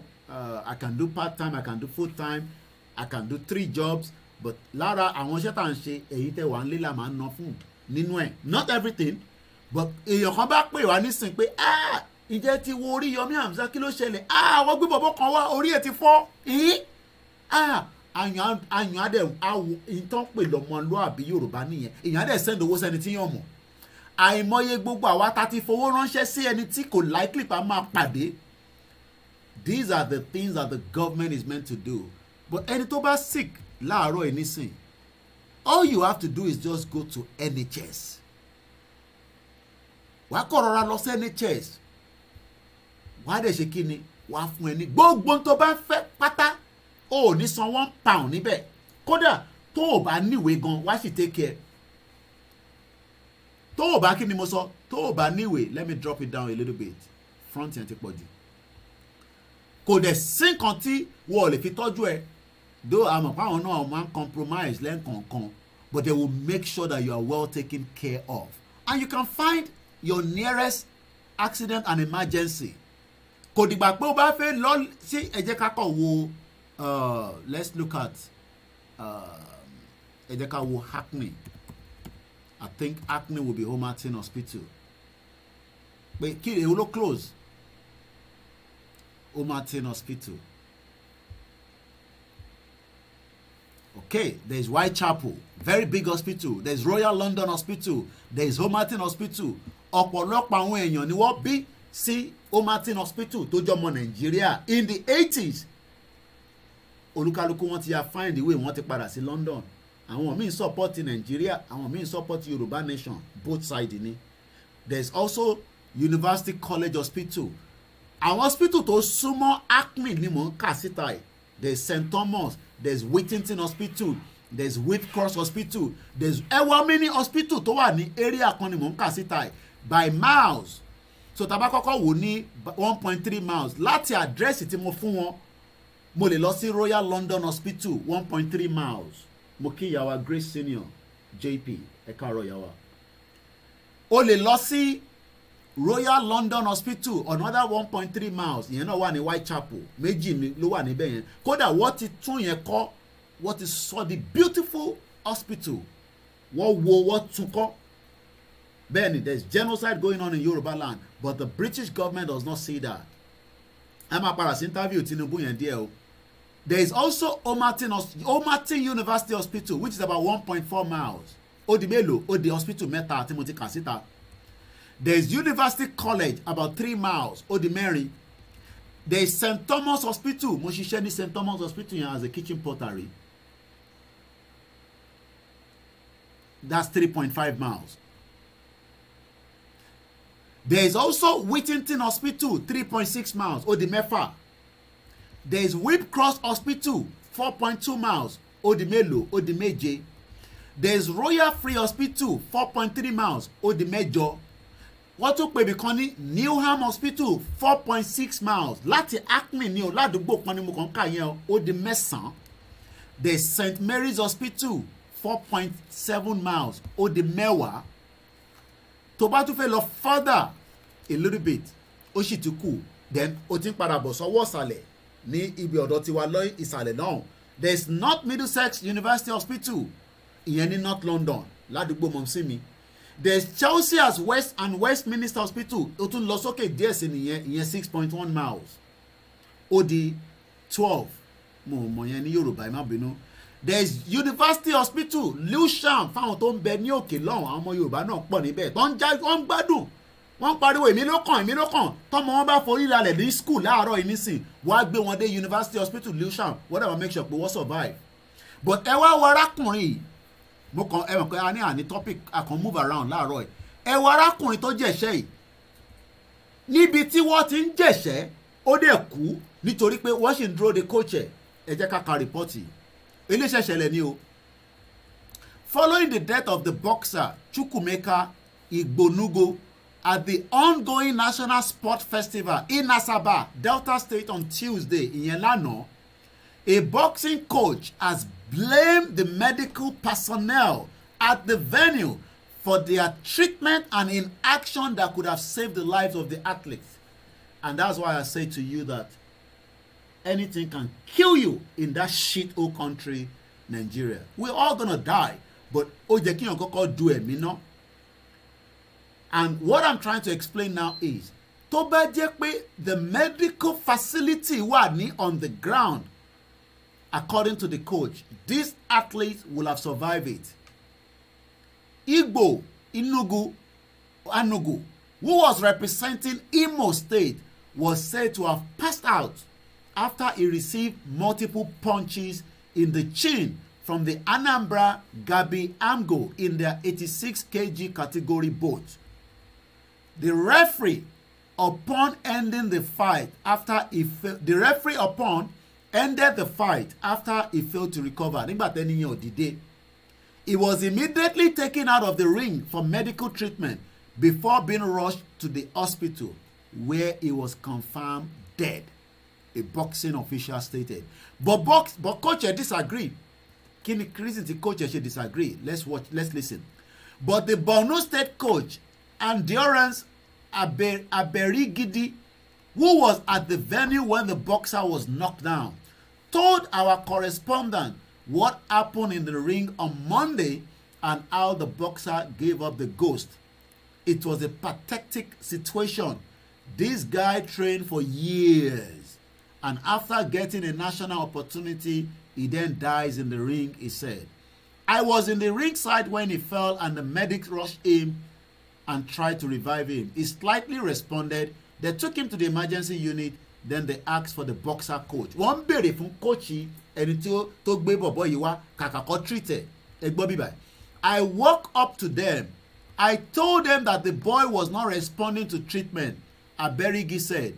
The coach told our correspondent how much time they wasted in looking for the Imo coach instead of treating this young boy. Kàkà kó treat arákùnrin yìí, they were looking for the coach. Mad country and mad people. Tí bá sọ pé wèrè ló pọ̀ jù nílùú yẹn, you can see why I say that all the time. That country is a death trap. They were looking for the coach for over 20 minutes as the boy was not responding to a treatment. I don't even know why they wasted so much time to treat the boy. They should have focused on treating him. They said the boy didn't allow. Ṣé ẹni tó ń sick máa sọ pé kéèyàn kan máa treat òun? Mad people. Kọ́lọ̀ fọ́nrún kẹ́yìn one spinal cord in Nigeria. Now let's come back to Tinubu here with this interview he granted. Ẹ jẹ́ ká jọ gbọ́. He's going with you with the campaigning? This is going very well. I'm very, very confident that this election is free and fair. Okay, that is all lies. This election that is saying that is going to be free and fair. We know what happened and what took place at the last election. At least I, Olayomi Koiki of Koikimedia, I was on the ground. We saw all the shenanigans. There has never been any free and fair election in that contraction, in that shithole, Mukim Babawa Gani Oloyede, since 1993. The last free and fair election we ever had, Usman Wahab, good morning. Oh, somebody say I live in Middlesex. Okay. There is Queen Mary Hospital. Yeah, there's a lot of different hospitals. Somebody said the same thing in Dubai here. So if this Jaga, whatever I call himself, is telling you that there's going to be free and fair election, even the North knows that there will not be election. And the reason for that is Tebalowo Inti Sultan of Sokoto saw. They're all concerned. They know what is going to happen. Mokofilomu continues on lórí election. His latest. This is what they have to say. Sultan of Sokoto, Christian Association of Nigeria says 2023 elections won't break Nigeria. Why are they concerned that it will break? Why are they concerned that Nigeria will break?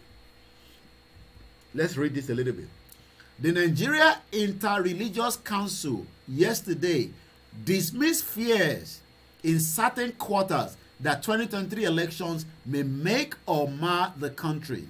Rather, NIREC, under the joint leadership of the Sultan of Sokoto and the President General of the Nigerian Supreme Council for Islamic Affairs, Alhaji Sahid Abubakar III, and the President of the Christian Association of Nigeria, Archbishop Daniel Oko, expressed optimism that with the collective action of critical stakeholders and the people, a national rebirth for Nigeria could happen after the election. How are they going to rebirth Nigeria?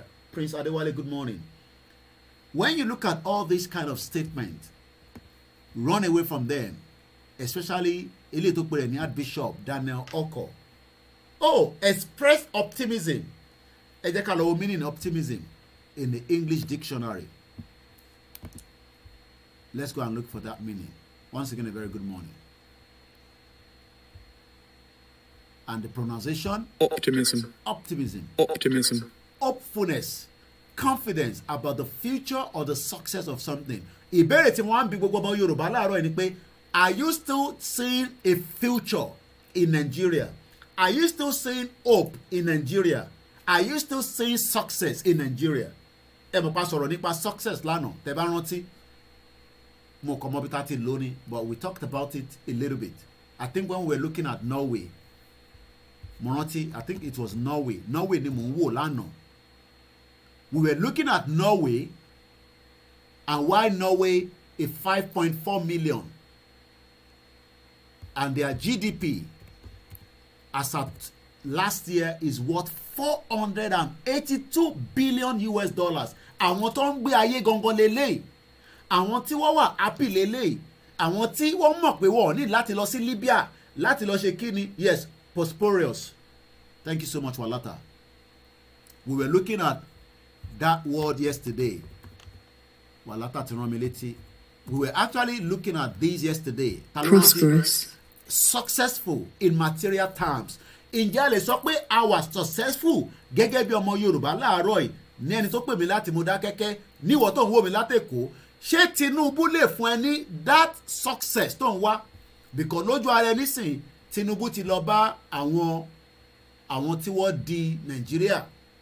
Because as far as we can say that the British Empire is holding the jugular of Nigeria. But they are telling you that no. We disagree with Koiki because Ati fún yín ní independent in 1960. And we have allowed you to run the course of your own country without any interference. And that is exactly what the British have told us. If I go back to that letter again, which is this letter, and let me move swiftly with that letter. Mo kàn lọ through the dots so that you can understand the problem that we are in should you allow 2023 election to go ahead. And Rejoice King says, no future, no hope in Nigeria. It is full of scam.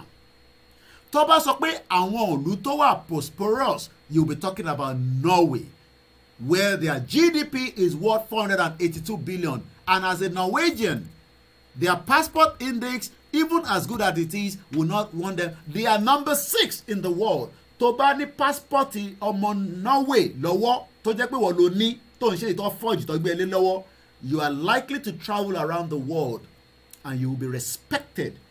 That is the future. Àwọn tó ní future nìyẹn. And I believe yesterday we saw the future when we were looking at one of their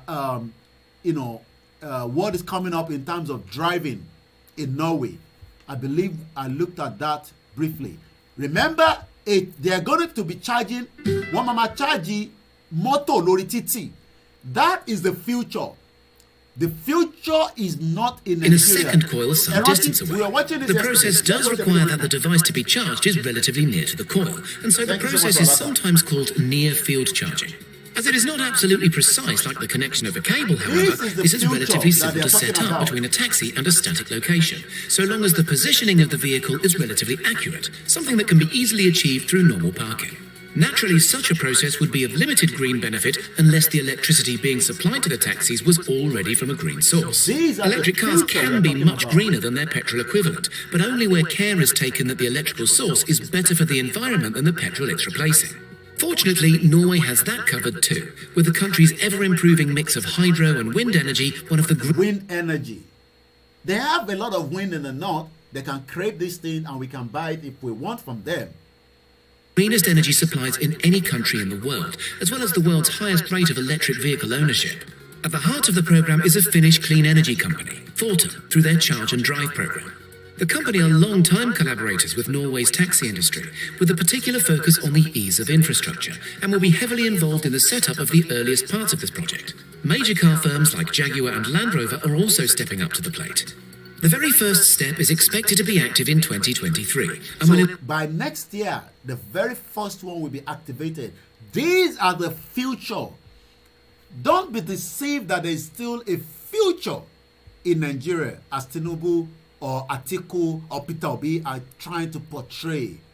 I'm even better to have a future here as a kitchen porter that can work in one location for maybe 10 years, 20 years, and my pension will be guaranteed. My life will be guaranteed. Refer them to our Arewa nation, please, not the north. Okay. We know they are Arewa in the northern part of Nigeria today. My future as a kitchen porter is much better. And this is the reason why we are saying to those of you that there is nothing. So if we are now going back to this word again, optimism, hopefulness, wait, there's going to be hope. Really? Okay, let me put this out to us. If this archbishop that is enjoying Nigerian money as well, because a lot of them have access to money from the government or the state or some politician, they give them security. I'm sure Daniel Oko is not moving around Nigeria without heavy security. But when it comes to UK, he will probably not even need one person to know who he is.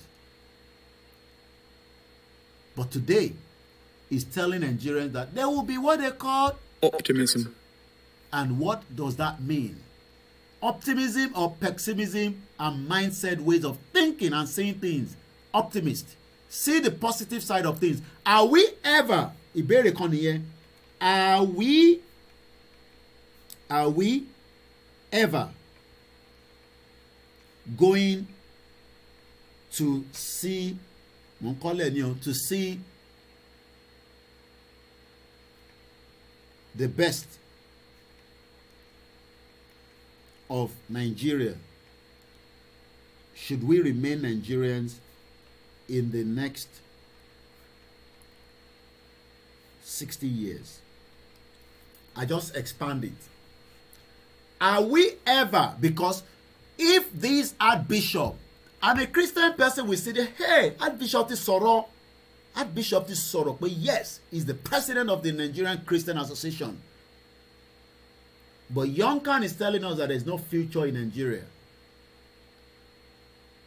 But people will start to believe Christian Association of Nigeria that does not move around. Mr. Folon says, Mr. Koiki, no hope, no success, no future in Nigeria. Nigeria can never be fit again forever. Please, anytime I hear, I get angry. But why are you getting angry? Because Archbishop, the president of the Christian Association of Nigeria, Archbishop Daniel Okose, expressed optimism that with collective action of critical stakeholders and the people, so who are the critical stakeholders? Tinubu, Atiku, all your governors, all your politicians, Adekambi David say no future in Nigeria. Nigeria is a scam. Mukin Alaja Adiola Ekaro. Mukin Bubu Entity Darapọ̀ mọ́ wa. And review different angle. Interactive review nisin is the headline that says Sultan of Sokoto at the Christian Association of Nigeria say 2023 election could lay a break in Nigeria. Really? But the Archbishop is saying that we should be optimists. Ẹ má jẹ́ ká máa dànù pé Nàìjíríà ò lè dá. Ẹ jẹ́ ká túbọ̀ bẹ Ọlọ́run. Ẹ jẹ́ ká gbé Nàìjíríà síwájú Elédùmarè. Mo kí yín bàbá wa Dominic Babaoye. On a good morning from this side of Pacific Ocean called California. Àwọn ìlú nìyẹn. Mo rántí orin kan. California. Ká ló kọrin yẹn nígbà yẹn náà? California baby. Mo delu yẹn rí bọ̀wọ́ ròyìn ẹ̀. Àwọn ìlú nìyẹn California. So freedom tí àwọn gbádùn ní Pacific Ocean of California a lè gbé wá àbáde California rí mo lè lọ wo lórí Google. Ẹ má fi California tún mi lómi jẹ́. Ẹ jẹ́ kí èmi náà sáré lọ wo bí California ṣe rí. Ẹ jẹ́ ká kọ̀ wo tourism California. A lè lọ sí fídíò màá rí nǹkan kan tó máa mú jáde. Ẹ já lọ wo 10 best places to visit in California. I don't know the copyright. Let's just watch this briefly. 10 best places to visit in California. There's more to California than just movie stars and Disneyland. This is a state that boasts a large number of California. Stunning natural attractions, including beautiful beaches, serene deserts, and majestic mountains. California is also home to a number of exciting major cities. Okay, ja ka lẹ́tà yẹn délẹ̀ a máa padà wá sí California but mo fẹ́ ka lẹ́tà yẹn tán délẹ̀ but mo fẹ́ ká máa rí ojú àwọn tí wọ́n fẹ́ tà yín dànù àwọn tó máa tà yín dànù lélẹ̀ California love yeah Tupac Shakur ẹ jẹ́ ká sáré ka lẹ́tà yẹn délẹ̀ and a lè mójú kúrò lára lẹ́tà yẹn because I keep going back to that letter. While security in Nigeria is the responsibility of the Nigerian government, I would like to reassure your constituents that I have discussed their response to insecurity with the Nigerian authority on numbers of occasions. British government ní àwọn tí bá Nigerian government sọ̀rọ̀ wọ́n tún bá Tinubu náà sọ̀rọ̀ nísìn. Ìwọ tó wá jókòó nísìn tó ń sọ fún ẹ pé Nàìjíríà máa da. British àníyàn báwọn ti bá Tinubu sọ̀rọ̀ àwọn bá ti kú sọ̀rọ̀ mo mọ̀ bí wọ́n bá Ṣòwòrẹ́ sọ̀rọ̀ mo kí ìyàwó Mary Ọmọadé But the British government is saying that àǹbá Nigerian government is sọ̀rọ̀ lórí insecurity tó wà Nigeria. Ṣé wọ́n ṣe kankan sí ni tó fi ń jíyàn gbé bó ṣe ń jí ọmọdé gbé ló ń jẹ́ àgbàlagbà gbé. And if you do not know, let me remind you of this one that was just happened bíi last week ní bí ó ṣe ṣẹlẹ̀ ní bíi less than a week ago anyway. Ẹja gbọ́ ó yá kí ló ṣẹlẹ̀ o. Yoruba nation, Yoruba nation, Yoruba nation. Odùduwà gbè wá kò ní gbé ọ̀dàlẹ̀. Ẹ káalẹ́ o gbogbo ilé ẹ jọ̀wọ́ ẹ gbà wá o. Ọmọ Ìlọ́rọ̀ ni wọ́n ti gbé o, bàbá Èkìtì ẹ jọ ìdè fún lọ́wọ́ wa o. Wọ́n ti gbé o, ó lọ sáàfù ní Nasarawa ni o. Ó wá ń bọ̀ wálé. Ó ṣe kó ní káàpù ni o, ó ń bọ̀ wálé sí Ìlọ́rọ̀ Èkìtì náà gbé ní ọ̀nà Kogi o. Kogi Nasarawa náà ti gbé o. Wọ́n dẹ̀ ti pè báyìí pé wọ́n pé 4 million la lè fi gbà o. Ọmọ yẹn dẹ̀ ti. Let me pause it there. But the British government is saying that ọ̀rọ̀ security yóò kì í ṣe problem tàwọn. Ẹ̀gbọ́n kan tó sọ kí n tún padà sẹ́yìn. While security in Nigeria is the responsibility, which is true. Nigeria ló ní responsibility. Ẹ káàárọ̀ yàwá Ọmọládé. Mo kí free at Ààrẹ Daudu mo kí lórí Instagram àti gbogbo ẹ̀yin tẹ́ ti wọlé lọ́tùn lósì. It is true. The responsibility of the government is to make sure that the security of our people and lives is well taken care of. So ẹ wo ọmọ wa yìí nísìn ìyá wa yìí mo ẹ̀mọ̀kan mo mọ̀mọ́ gbé sórí Tinubu. Literally, Buhari is meant to be the one to make sure that the security of the people, the security of our people is something that they don't joke with. But today, that security is not guaranteed. That security is not there. That security has given us setback. And more people are still thinking that it will be resolved. And when Tinubu was asked about the insecurity in Nigeria, which I'm going to play to us, because click is not the, though it's still the same thing. Let's go back to what Tinubu was actually saying. He was asked about, he's talked about free and fair election. There's never any free and fair election. Somebody said Nigeria is not a country. Have good plan for poor people. Let's wake up. Let's walk away from it. For example, my workplace very far to my home. I don't have to go back home in closing work. I suspend it to be every weekend, every time to get transport fees. I have to run around to get it to feed my family at home. Nigeria is a bad country through our mad leader. Ni leader kokon. The British controls what is going on in Nigeria through what they call proxies. Once again, a very good morning. And the time now on my clock is 8:27 a.m. And in a Wednesday is the breakfast edition. Let's go back and listen to what Tinubu had to say with that interview he finally granted to BBC here in London. I'm the front runner. And that is why I'm getting many arrows. We'll talk about one or two of the arrows in a bit. Let's talk about your priorities. If you do win the elections in February.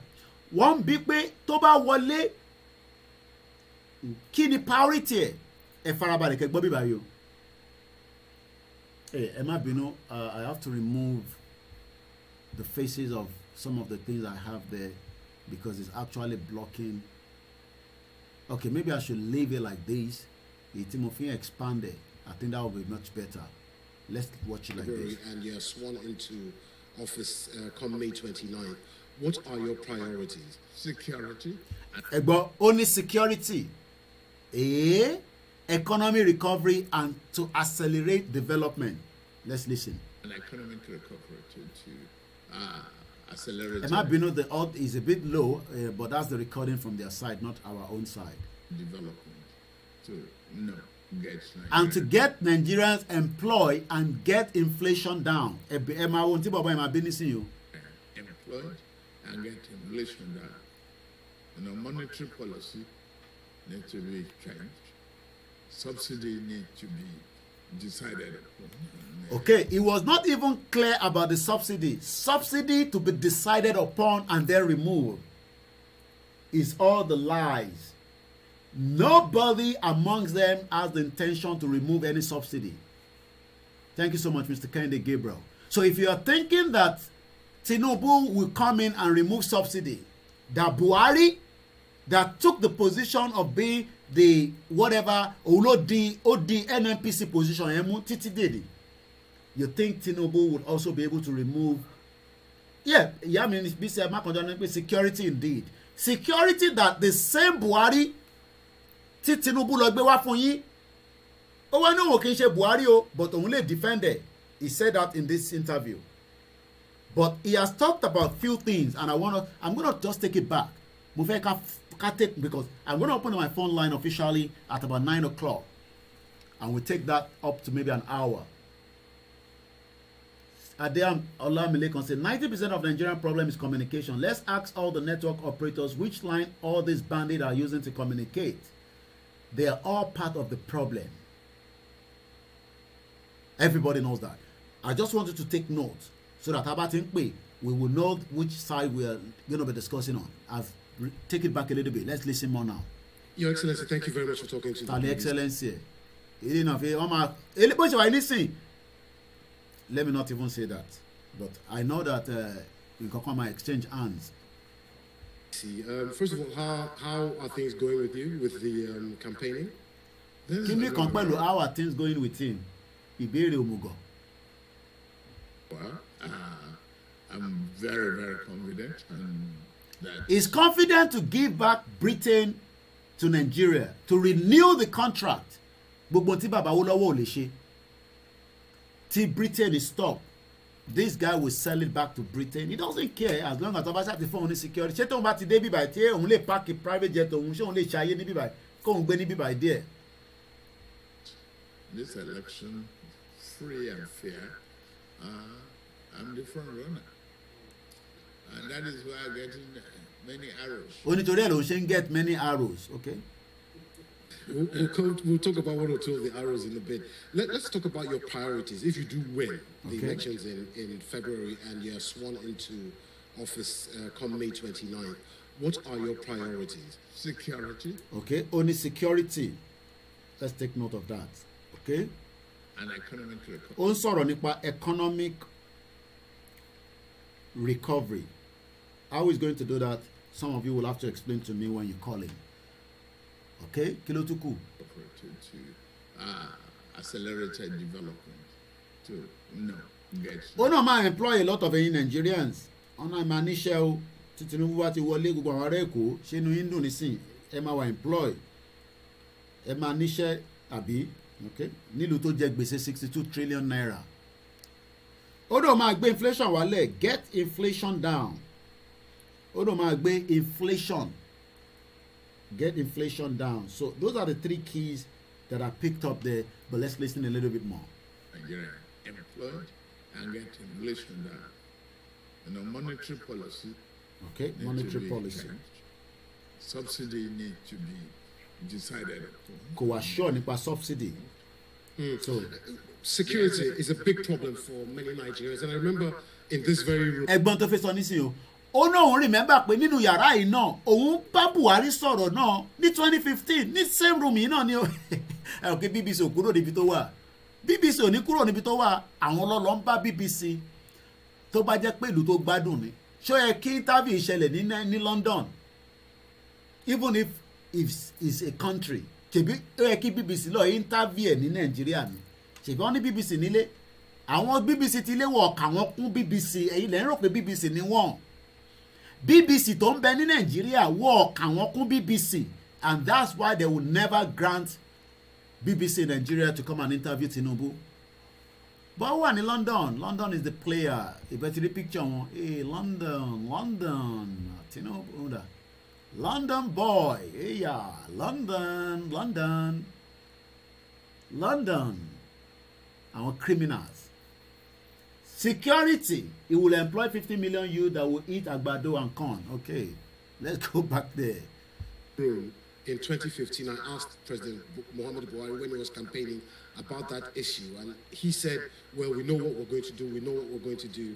The problem still persists. What are you going to do specifically?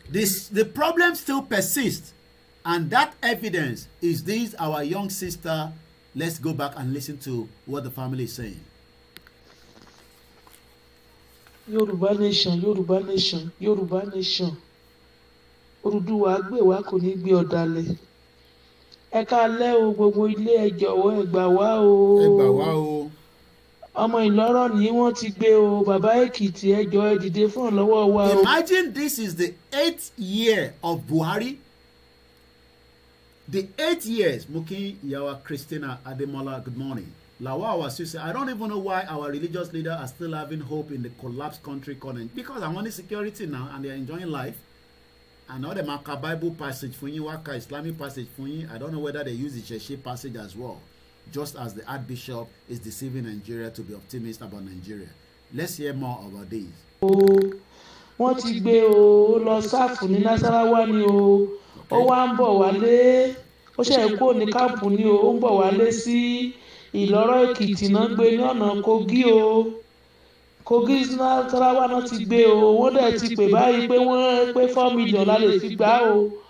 Ọmọ yẹn dẹ̀ ti sọ̀rọ̀ pé nínú àwọn mẹ́wàá tó ń gbé wọ́n ti pa kan nínú wọn. Ẹ jọ̀ọ́ ẹ dìde fún ìrànlọ́wọ́ wa o. Ẹ jọ̀ọ́ o, aṣàgbéjẹ́ ó ní ìyá àti bàbá rẹ̀. Ọmọ Ìlọ́rọ̀ Èkìtì ní o, ní Èkìtì state.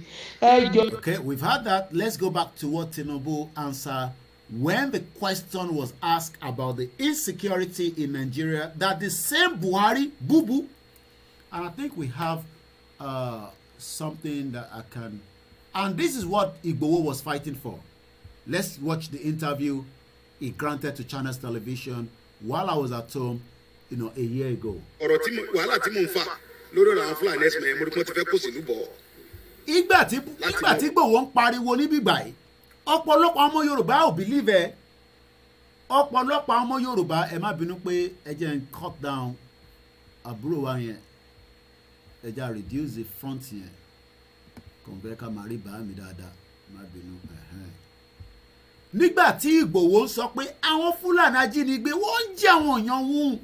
Ìdí tóun ṣe ń jágbe tóun ṣe kí ni wọn ò ní ìdòwò kan lóṣèlú. Fúlàní ń pa àwọn èèyàn hùn. Ẹja gbọ́n tí bàbá wa sọ níbà, bàbá wa Dr. CSI.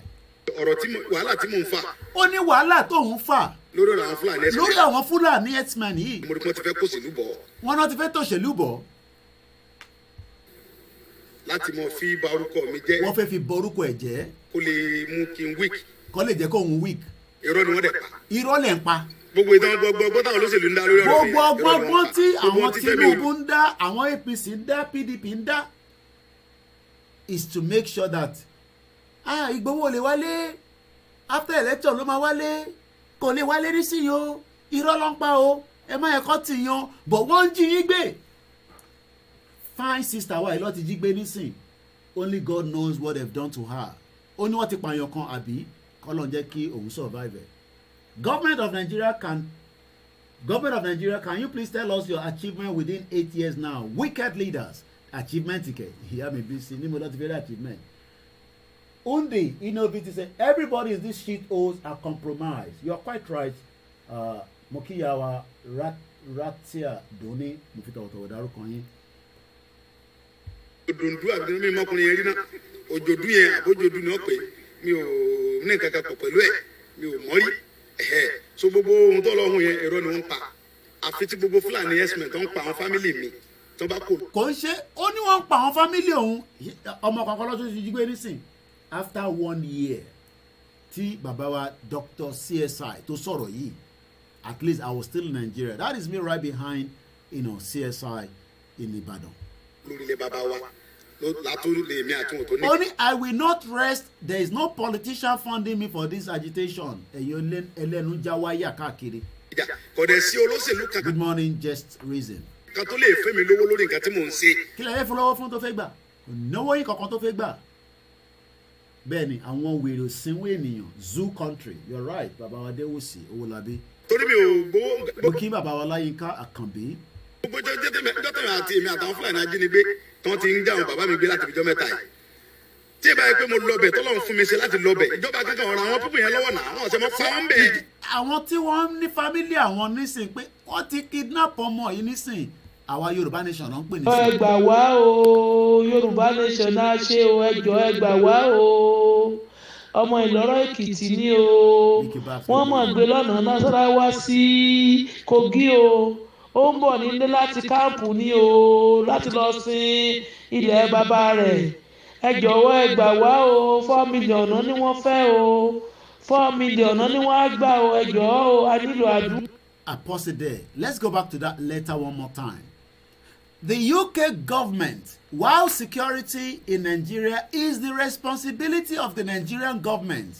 Ẹ jẹ́ àgbọ̀ answer tí Tinubu fún wọn níbí báyìí lórí ìbéèrè tí wọ́n ń bí nípa Buhari pé Buhari sọ the same thing níbí báyìí ẹ jẹ́ àgbọ̀ respond. Actually reduced. I would defend. Only it has actually reduced. Bó o máa defend Buhari. That is what Tinubu is saying at this interview. In Ilorin, Kwara State, we buy petrol at 330 naira per litre. Tinubu ti ní tóun bá débẹ̀ òun á mọ táwọn máa ṣe lórí subsidy. It was not even clear about whether he will remove subsidy. Kò lè answer question yẹn because àwọn kàbá àwọn olè jẹgúrújẹrá tí gbogbo wọn jọ jókòó báyìí.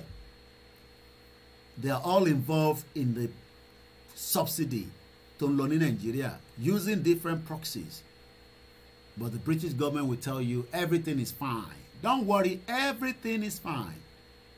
Let's go back here to get more of what he says. Ó náà máa defend it. Ó ní nígbà yẹn 17 local governments ni àwọn terrorists yẹn terrorists tó sì di gbogbo north part of Nigeria lẹ́nìí lọ́sì dì mú.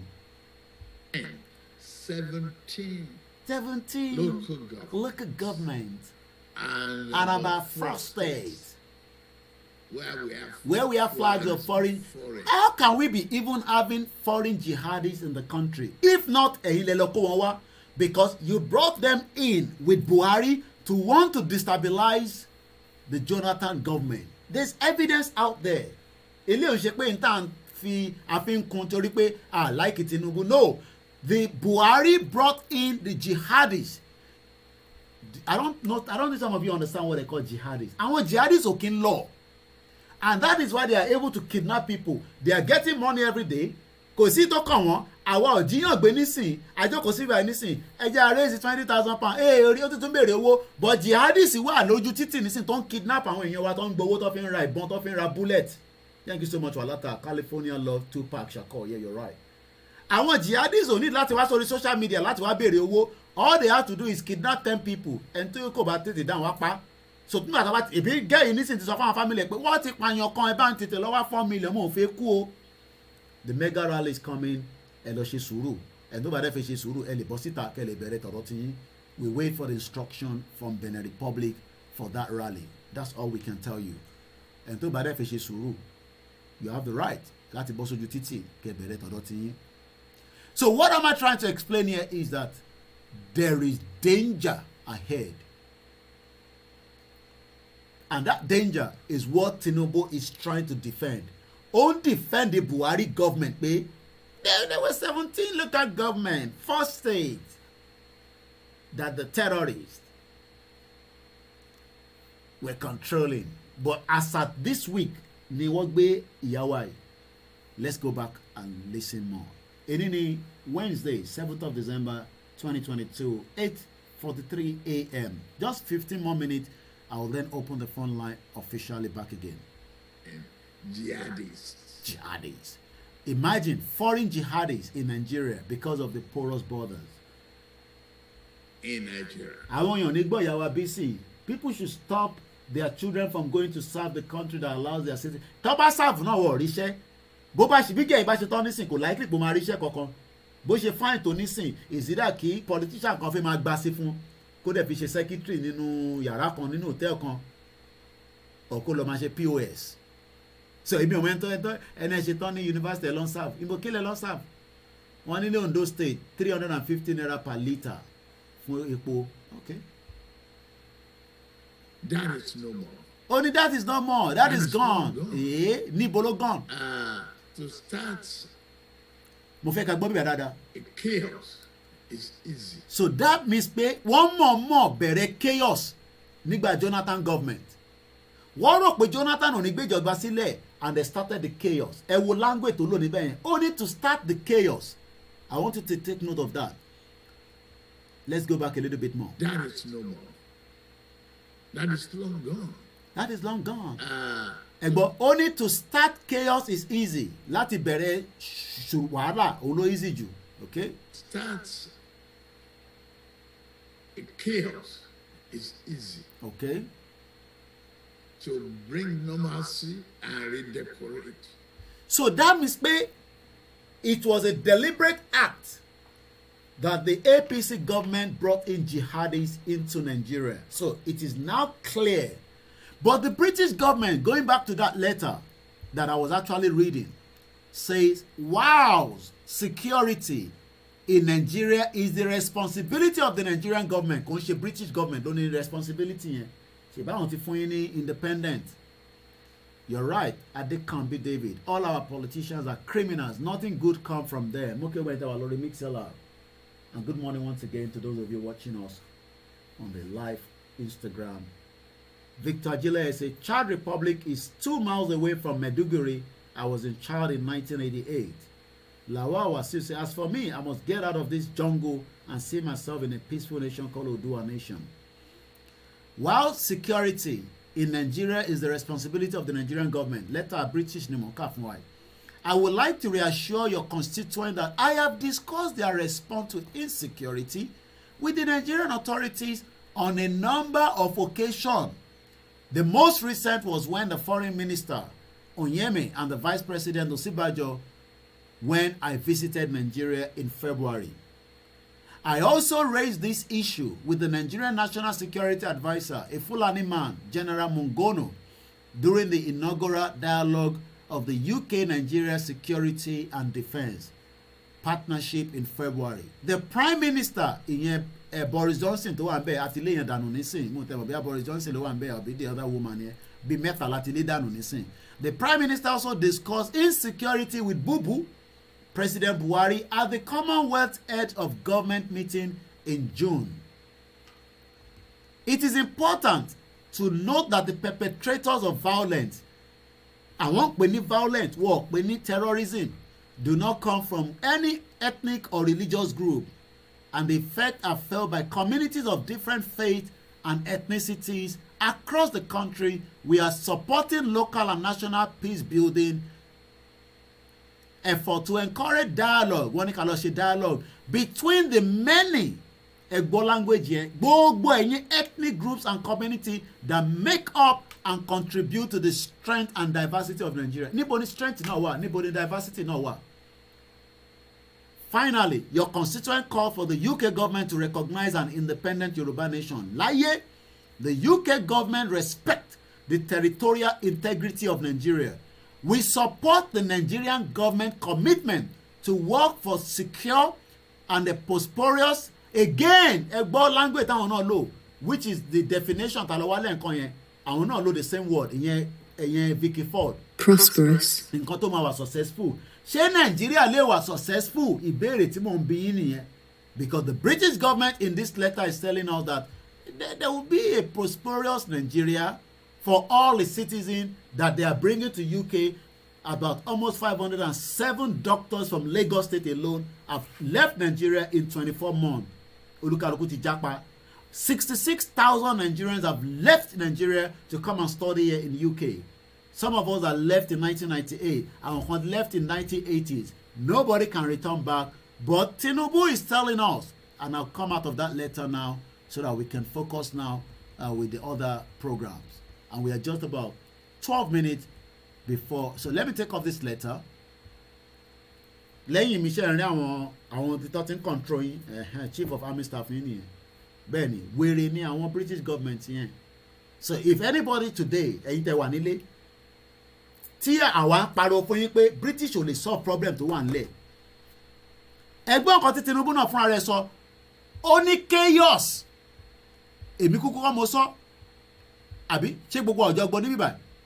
Ó ní àti bẹ̀rẹ̀ chaos ó easy, but to bring normalcy back ó le. So we must be thinking of so many such. Fẹ́yìntì wà nílé ẹ̀yàn lọ́gbọ́n. Tí a bá bẹ̀rẹ̀ chaos, we are going nowhere. But ká tó bẹ̀rẹ̀ chaos, àkọ́kọ́ jáde dáadáa tá à ń pè ní super rally. Tá a bá bẹ̀rẹ̀ chaos fún ọ̀sẹ̀ méjì, wàá understand pé àgbáyé náà máa mọ̀ pé yes, wàhálà wà. But we are still going in the direction of peace. Ṣebí peace ni gbogbo wọn wá. But àwọn terrorists yóò wá peace, àwọn bring chaos. Chaos ni wọ́n fi jí àbúrò wa yìí gbé tó wà lókè. Ìyẹn beautiful sister wa mo kí ìyàwó Grace Olúṣọ̀tọ̀ ẹ káàbọ̀ sórí ètò. You can see the danger that Tinubu and his APC government brought. But àwọn tó ń defend ẹ̀ máa sọ fún yín pé oh, it's frozen, the volume. Really? Are you sure nobody is actually disturbing the Instagram? Maybe you should come out and come back in. Ẹ bá mi type ẹ̀ fún Dominica. Ẹ̀yin tẹ́ ń wò wá lórí Ọláyọmí Koiki. Good morning, Dominica Babi. Ẹ̀yin tẹ́ bá ń gbọ́ mi lórí Ọláyọmí Koiki. Can you type to her to say she needs to come out and come back in lórí Instagram new? Because it's not frozen. Because nobody's actually calling on that line. Kò kàn ṣe line tó ní SIM card anyway.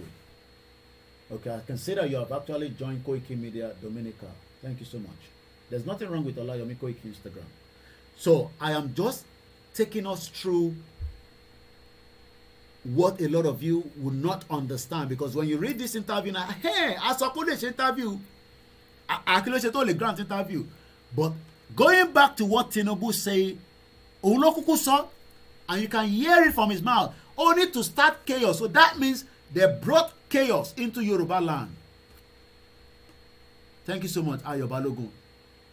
Wọ́n gbé chaos wá sínú Nigeria, sínú Yoruba land, sí Middle Belt, sí every part of Nigeria. And that is why if I go back, ẹ jẹ́ kí n change chaos tí wọ́n gbé wá. Maybe some of you don't even know that. Mo wá kọ́ mọ̀ bí tí video yẹn wà. I will see if I can find that video. But I can give you the background of that video. Chaos tí Tinubu ń sọ̀rọ̀ ẹ̀. This is the chaos. Kò ń ṣe chaos pé bí ń pa yín o. No. Chaos of the Fulani jihadis. That they are not going anywhere. Bí Tinubu wọlé gan, they are not going anywhere. Because evidence ẹ̀rí ti sọ fún wa pé there is a governor in the northern part of Nigeria today, according to the late Dr. Malafia. Mo fẹ́ lọ mú fídíò yẹn wá ní o. Níbi táwọn Fulani yẹn ti máa ń jó lẹ́yìn. Táwọn wé ìdìbọn AK-49. Yeah, òun lélẹ̀. How many people remember this video? You don't play lẹ́yìn mi. I don't know whether I can get that video. Mo kàn mọ bí tí mo tọ́jú ẹ̀ sí ni. But let me try if I can bring that video. I hope I can find it. Because mo mọ̀ bí mo kàn download it. Tó bá yẹ pé mo download it tí mo save it, ó máa difficult fún mi láti tètè rí. But tó bá yẹ pé no ibi tí máa ń tọ́jú àwọn videos mi sí ló wà, I'll be able to see it. Okay, I think it is this one. Eléyìí náà is okay, òun lélẹ̀ mo ti rí. Yeah. How many people remember this video? Mo ti rí video yẹn.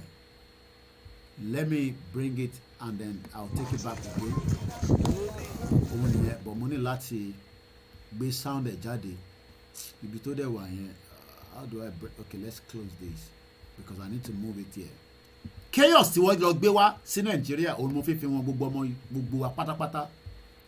The chaos that the APC brought on every one of us. That, lady, listen, everybody is scared to go to Nigeria. It's only Nigeria you want to go to right now. Wà kọ́kọ́ lọ wá àfáà kan tó máa ṣàdúrà fún ẹ pé ọlọ́mọ ẹ̀kọ́ jí mi gbé, ọlọ́mọ ẹ̀kọ́ pa mí. But there are some Yoruba idiots like that woman tó máa ń sọ̀rọ̀ tó máa ń sọ jágbajàgba. And àwọn Yorùbá ló ń jalè o. Ṣé àwa Yorùbá lélẹ̀ ìyàwó èrè? Ẹ̀mọ̀ woman kan náà tó náà máa ń ṣe program tó máa ń sọ jágbajàgba lẹ́nu. Tó ní èmi àti Simon Ekpa la fi da Nàìjíríà rú, la fi dalẹ̀ Yorùbá rú, wèrè woman. Ẹ lọ bá mi pè wá, ẹ jẹ́ n tẹ edit video yìí kí n kọ Boko Haram sí lára. So that màá lè mọ̀ pé Boko Haram video ni. So that I can use it most of the time now. Boko Haram. So now let me get the audio out. Chaos tí Tinubu gbé wá sí ilẹ̀ Yorùbá àṣírí ẹ̀ mo fẹ́ fi wọ̀nyí lẹ́yìn àárọ̀ yìí so tó bá ń sọ̀rọ̀ nísìnyí pé ó ṣe ń defend Buhari ó ní is my friend I will continue to defend him máa play video yẹn fún yín nísìnyí mo line it up ni you have him right there that Tinubu say that chaos tí wọ́n lọ gbé wọlé and first ẹ jẹ́ ká kọ́kọ́ lọ fún wa ní evidence pé somebody told us that this government ó mọ̀ nípa gbogbo terrorism tó ń lọ ní Nàìjíríà gbogbo jihadist tó lọ kó wọ Nàìjíríà gọ́ọ̀mẹ̀ntì Buhari tí Tinubu support tó ná gbogbo owó lé lórí ó mọ̀ nípa ẹ̀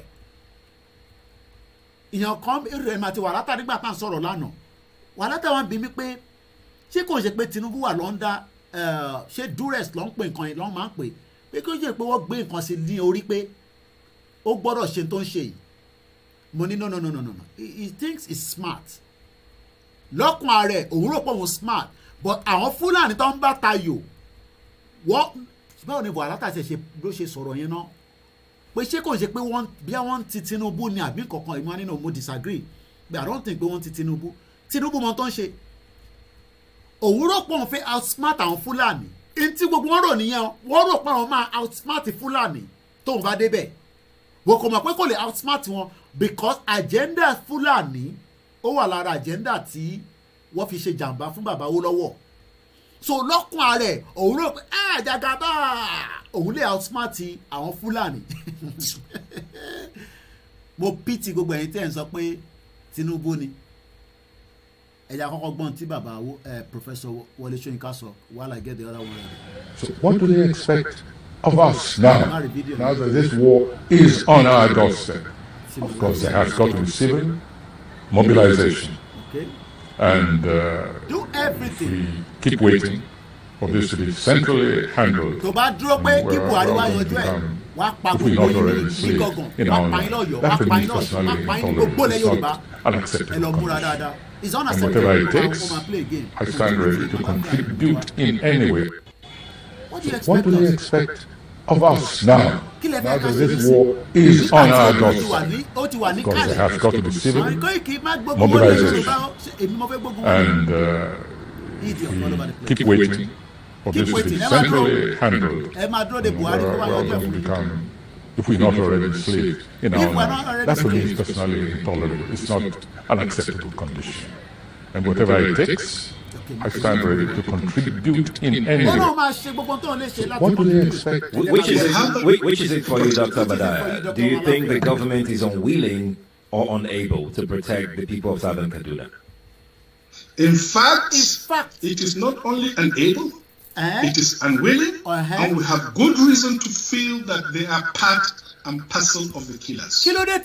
Malafia ṣe ń sọ pé this government is part and parcel ẹmọ tó ń pè tọ́ba nìkan ní part and parcel that means pé ìjọba Buhari tí Tinubu gbé wọlé ó mọ̀ nípa terrorism tó ń lọ ní Nàìjíríà and Tinubu dẹ̀ fẹ́ràn rẹ̀ sọ ó ní chaos yìí ó máa take some time kí normality tó wá ṣé normality yẹn máa wá in 8 years tí Tinubu bá wọlé in 8 years ṣé Tinubu bá wọlé ṣé normality máa padà ẹ̀jẹ̀ àgbọ̀n tó sọ ní bíbáyìí. Again. To bring normalcy and redecorate. How are you going to bring normalcy and redecorate is more difficult? It's more difficult. Here we are. Yeah. Barriers degraded, but not completely eliminated as well. Okay, ó no degrade wọn but wọ́n ti eliminate ice swap ní Nàìjíríà so tóun bá débẹ̀ ló máa ẹ máa gbọ́ ó tóun bá débẹ̀ ó mọ tóun máa ṣe. Then we talk briefly of lethal weapons. Okay. And ammunition. Okay. And technology. The same ammunition tí wọ́n ń rà tí Boko Haram ń wọlé ice swap ń wọlé gbogbo terrorist tó ń bẹ ní Nàìjíríà wọlé tí wọ́n dẹ̀ ń pa àwọn sójà tó ń wọnú barracks. Equipment that could have helped. Accelerated decline. Wọ́n máa bí pé báwo ló ṣe fi wá ṣe.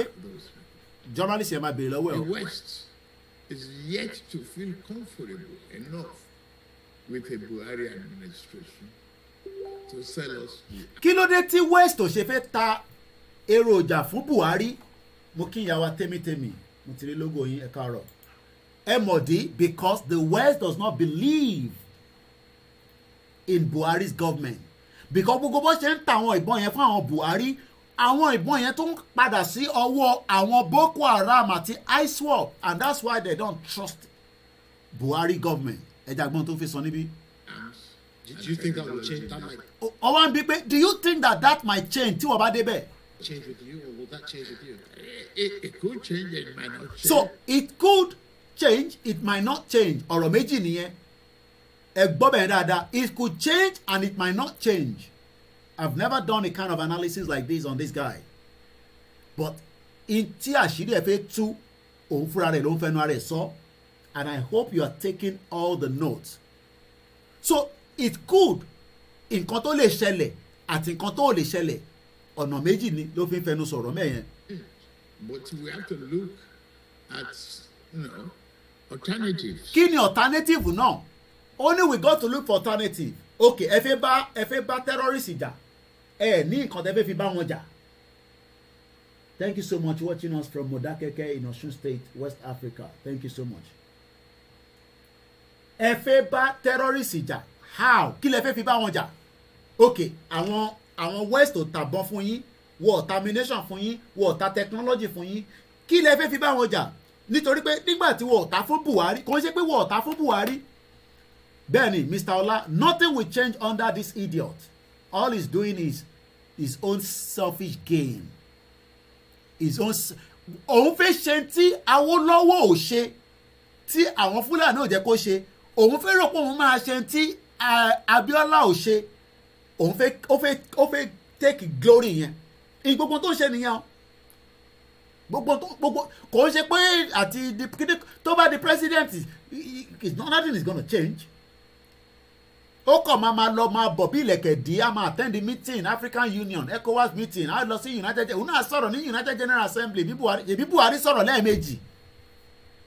Gbogbo tí ó fẹ́ ṣe ni pé òun rò pé òun lè outsmart àwọn bàbá méjèèjì yẹn pé nígbà tí Awólọ́wọ̀ ò rí ṣe nígbà tí Abiola ò rí ṣe ó jẹ́ kóun lè rí ṣe náà. Ìyẹn ló ṣe sọ pé ó máa bá wọn fight dirty làwọn yẹn pé ó máa bá wọn fight dirty okay àwọn Fúlàní yẹn wá ní ẹ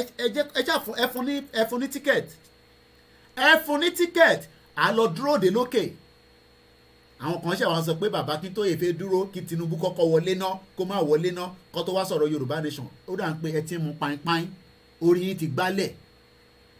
Ṣé tí bàbá Akíntóyè ń sọ àti tí Tinubu sọ ṣé kankan náà ni? Ṣé eléyìí tó ń sọ̀rọ̀ nísìn ó ń sọ̀rọ̀ bẹni tó ní làákàyè ó ní it could change it could not change ẹja gbọ́ díẹ̀ sí aago mẹ́sàn-án ti lù. I say good morning once again to those of you that have joined us on this live transmission. And those are the ó náà máa recruit ó fẹ́ recruit àwọn èèyàn tí kò sí weapon tó fẹ́ fi bá Fúlàní jà kí ló fẹ́ fi bá wọn jà. Ìwọ tó sọ fún wa pé just now nínú interview yìí I hope you have listened to this interview ó ní okay wọ́n ta ìbọn because you need weapons to fight terrorists and the West is no longer selling to Buhari's government because Buhari's government has been compromised. Buhari's government has allowed jihadis to infiltrate his government. So the Americans are not selling weapons. The UK, I don't know whether they are still selling weapons, but the remaining parts of the world are very, very skeptical. Ìyá èèyàn mà gbádùn. Àwọn ìyá èèyàn mà gbádùn. Ǹtẹ̀ like I mention àwọn ìyá yẹn lórí platform wa.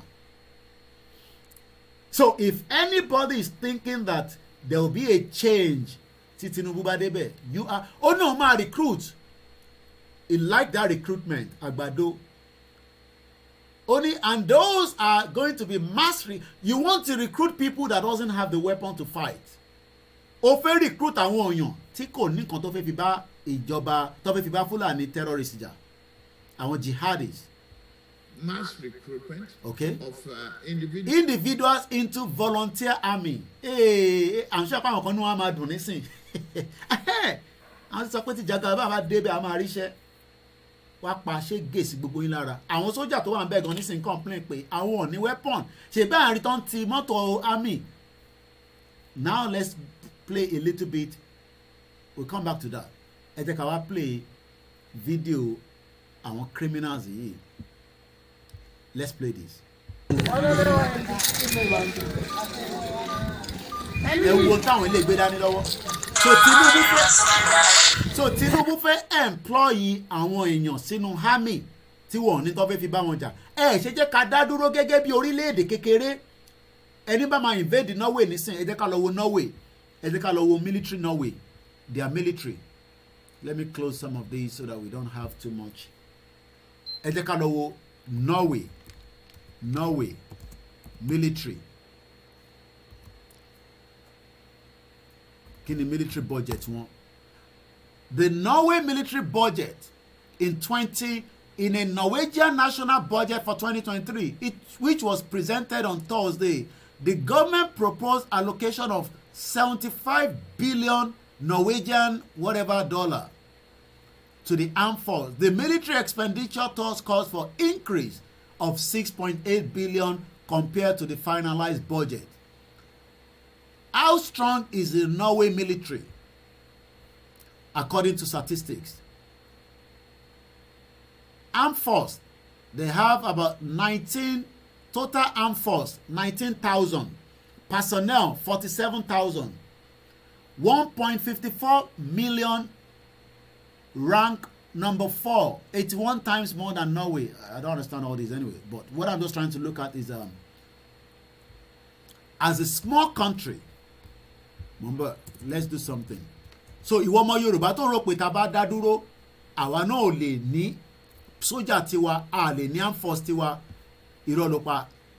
If we get out of Nigeria, we will have our own government that will run a better security for our people. Ẹni bá fẹ́ jí wa gbé, government wa máa make sure pé kó tó jí wa gbé wá try gan, just as the Norwegian will defend their citizen. And these are the Norwegian security. Let's see if we can get a video. I always like to also show you video. Now we all have to join the Norwegian military. Let's watch this one. How much power does Norway have? We'll try to watch which of the video that we play. Conscription for women in Norway. Wọ́n tẹ̀ láwọn tó jẹ́ àwọn obìnrin wọn, ẹ jẹ́ ká lọ wò. Ìwọ tó ń tó mi tó bá yẹ pé o fẹ́ jẹ́ èdè wọn dẹ̀ lọ fi ń sọ̀rọ̀. Somewhere in the forest, the enemy is advancing. Army recruit Zandra Moradi must act. Hands over your head, drop your weapon. Luckily, this was just a drill. Zandra is training to defend her home country. Ṣẹ̀gbọ́n, trying to defend her whole country. I don't know the copyright. Let's watch this. Obìnrin làwọn eléyìí o, ẹ̀yin ìyá wa tí ẹ bá fẹ́ ṣe security nígbà tí ilẹ̀ Yorùbá bá dúró tán, you will also have this opportunity, not the one that Tinubu is presenting to us as Nigerians today. Norway. The 19-year-old is one of Norway's first female military conscripts. 19 years old. Having joined in the summer, she's now stationed in the tundra, north of the Arctic Circle, 1,600 kilometers from her home city of Oslo. But she won't let herself get homesick.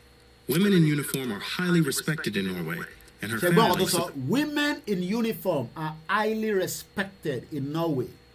Supports what she does.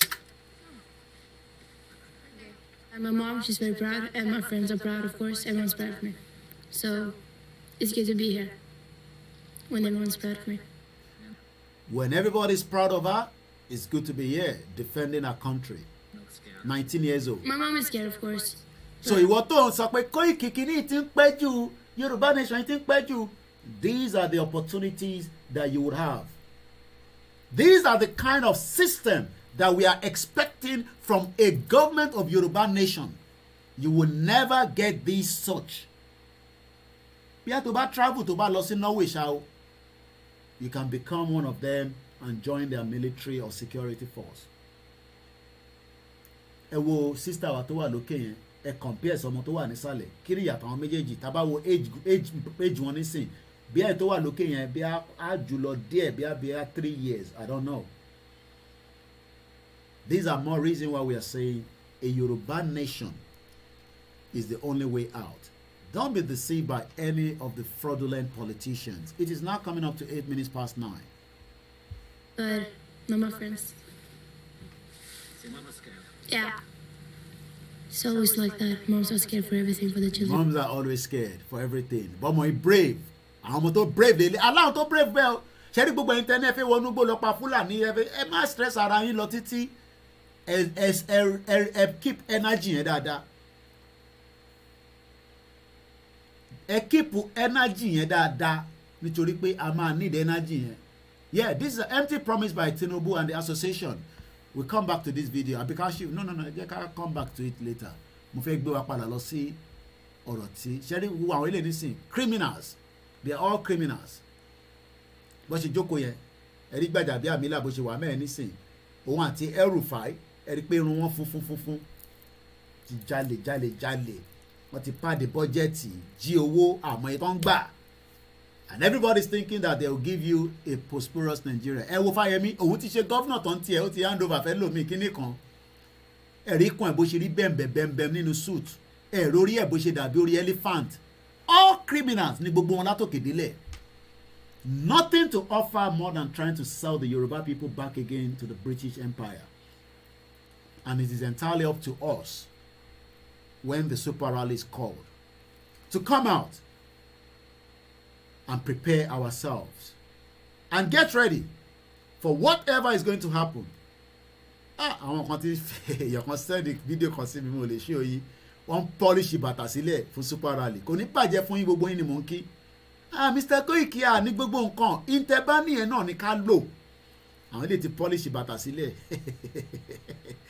àwọn mi ti bínú tán bàtà lọ polish yìí ara tóun lè ṣe sílẹ̀ nìyẹn ẹ lọ́ máa múra sílẹ̀ bẹ́ẹ̀ ni àyànfẹ́ Great TV no be juju be that bàtà lẹ́nu yìí polish ó ní Mr. Koiki ó send video and say me getting ready for the super rally no going back náà ni ẹja tún gbọ́n kan tí bàbá wa Ìgbòho sọ ní bíbá no going back ní sẹ́ẹ̀ ẹ wò nísìn ní Abuja ìyẹn lẹ́ni one killed other missing as gunmen attack Abuja community as at 25th of October Lai Muhammed ní no cause for alarm over security threat àní Nàìjíríà ti lulẹ̀ ó ti lulẹ̀ páínpáín ẹ jẹ́ ká wá wo fídíò àwọn terrorist tí ó wà nísàlẹ̀ yẹn. ẹ wo fire power tó bá lọ́wọ́ ẹ wo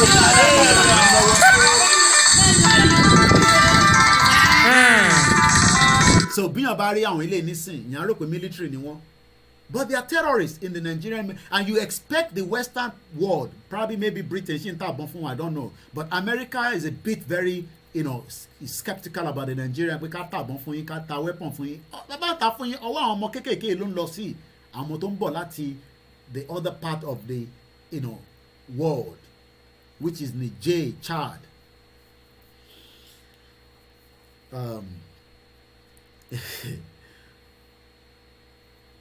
Sometimes I just wonder why people still believe that there's a Nigeria. I just pity a lot of you. +447404405917. Àtẹ̀tí àrí kọ́fì mú láàárọ̀ yìí. Kọ́fì dẹ̀ ń wù mí mu. Even his running mate is one of their sponsors. Bẹ́ẹ̀ni Victories. Mo kí Olórí Àjàyí. Mo kí gbogbo àwọn tí wọ́n jáde fún Chatham House ní ìjẹta nísìn. Mo kí Alájà Irat. Mo kí ìyàwó Janet. Mo kí ìyàwó Ìyábẹ̀jì. Mo kí ẹ̀gbọ́n mi Alhaji. Mo kí ẹ̀gbọ́n mi kan náà.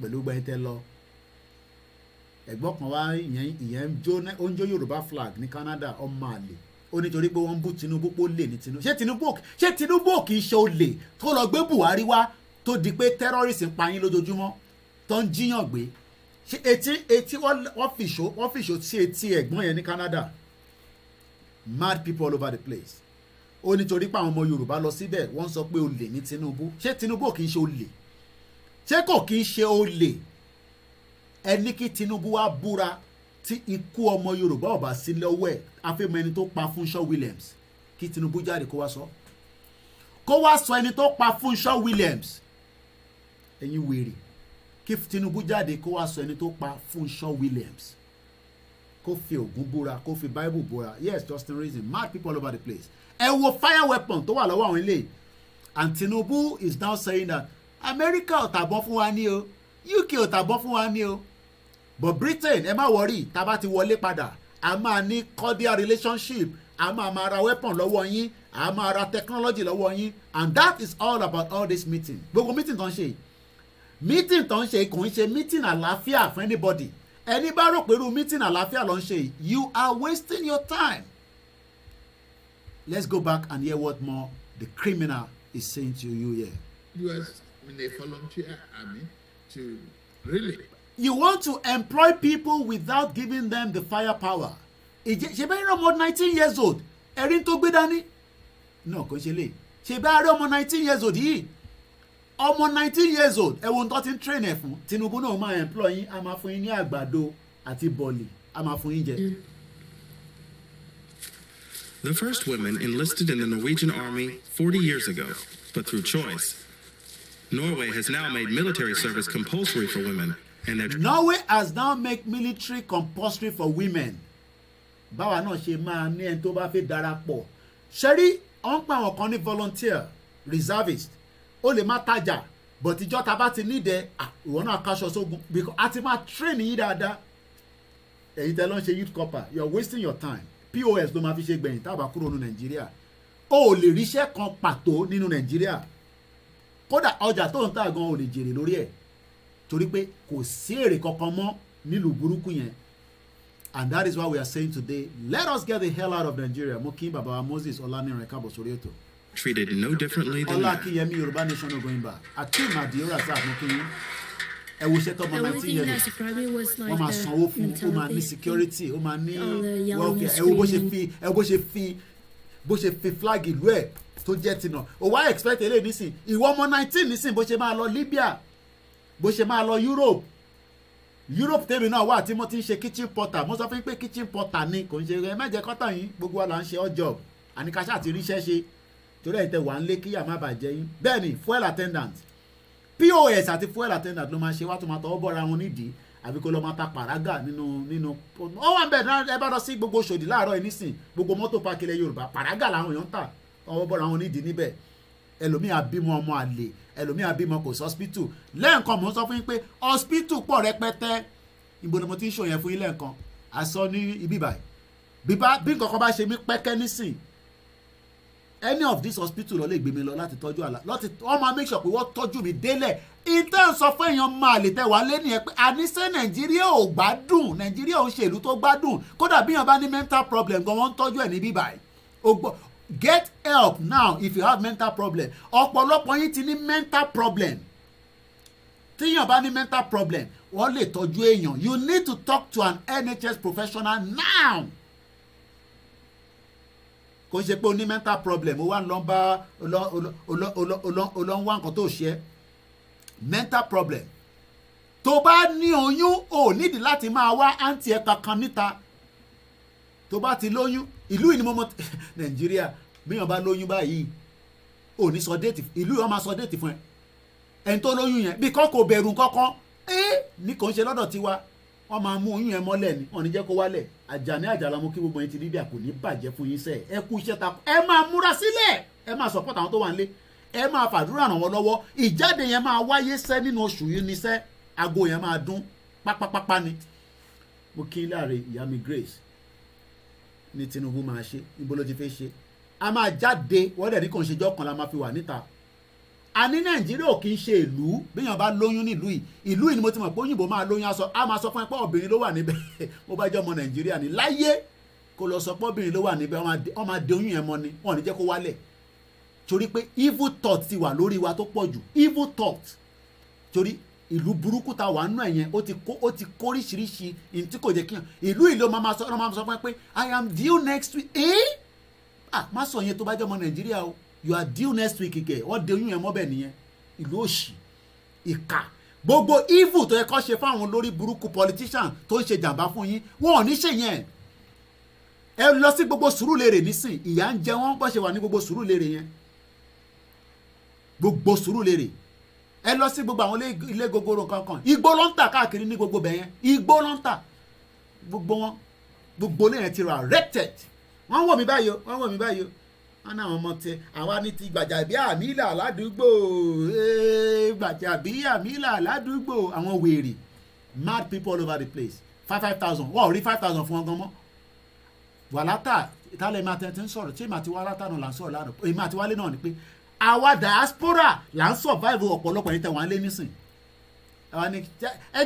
ẹ̀yin diaspora yẹn tẹ́ ẹ bá ṣe Yorùbá nation a máa pa gbogbo yín àwa tó máa pa yín kékeré kó jágbàjàgbà lọ ẹ má máa dẹ́rù bà wá àwọn olè fẹ́ pa ẹ̀yin olóṣì àná tẹ́ ẹ ṣe Yorùbá nation àwọn olè fẹ́ máa dẹ́rù bà ẹ lọ pa àwọn tó ń ṣe jàǹbá fún yín àwa ta ní ká gbára wa kúrò nínú oko ẹrú àwa la kíni tí ń pẹ́jọ́ wèrè Ìgbòho nìyẹn nísìn last year tí mo wà ní pẹ̀lú bàbá lélẹ̀ àbójú ń dùn ẹ̀ sóòrí mi lẹ́yìn Koiki come back home èyí tí mo wálé kílẹ̀ ṣe kí nígbà tẹ́mi wá sílé ìwọ ṣe wá bá mi nìbàdàn ó jókòó sínú yàrá ẹ̀ ṣé mi gẹ́gẹ́ bí mídíà tó ń ṣe mídíà nínú yàrá ẹ̀ Koiki come back home mo wà nílé bẹ́ẹ̀ ni Rivers State taxing POS operator tender wọ́n tẹ̀ ní ẹ̀ lè gbọ́wọ́ can you imagine kéèyàn ní owó nínú àkáǹtẹ̀ kó má lè withdraw more than 100,000 lórí ATM bẹ́ẹ̀ ni gbogbo Mushin yẹn drug ló ń tà drug ní gbogbo drug tí Tinubu ti kó fún wọn drug ní gbogbo wọn tà káàkiri òun ni bàbá wọn drug baron àwítán wọn ni kì í máa pè ní drug baron kò ní dá ìyá mi ti ní kì í máa ṣe pé mo gbé ẹ padà mo kí n jàre ìyá wa Stella Soyinde ṣé mi kọ́ lélẹ̀ ṣé àǹjọ̀nú mi lélẹ̀ come back home Koiki náà mo wálé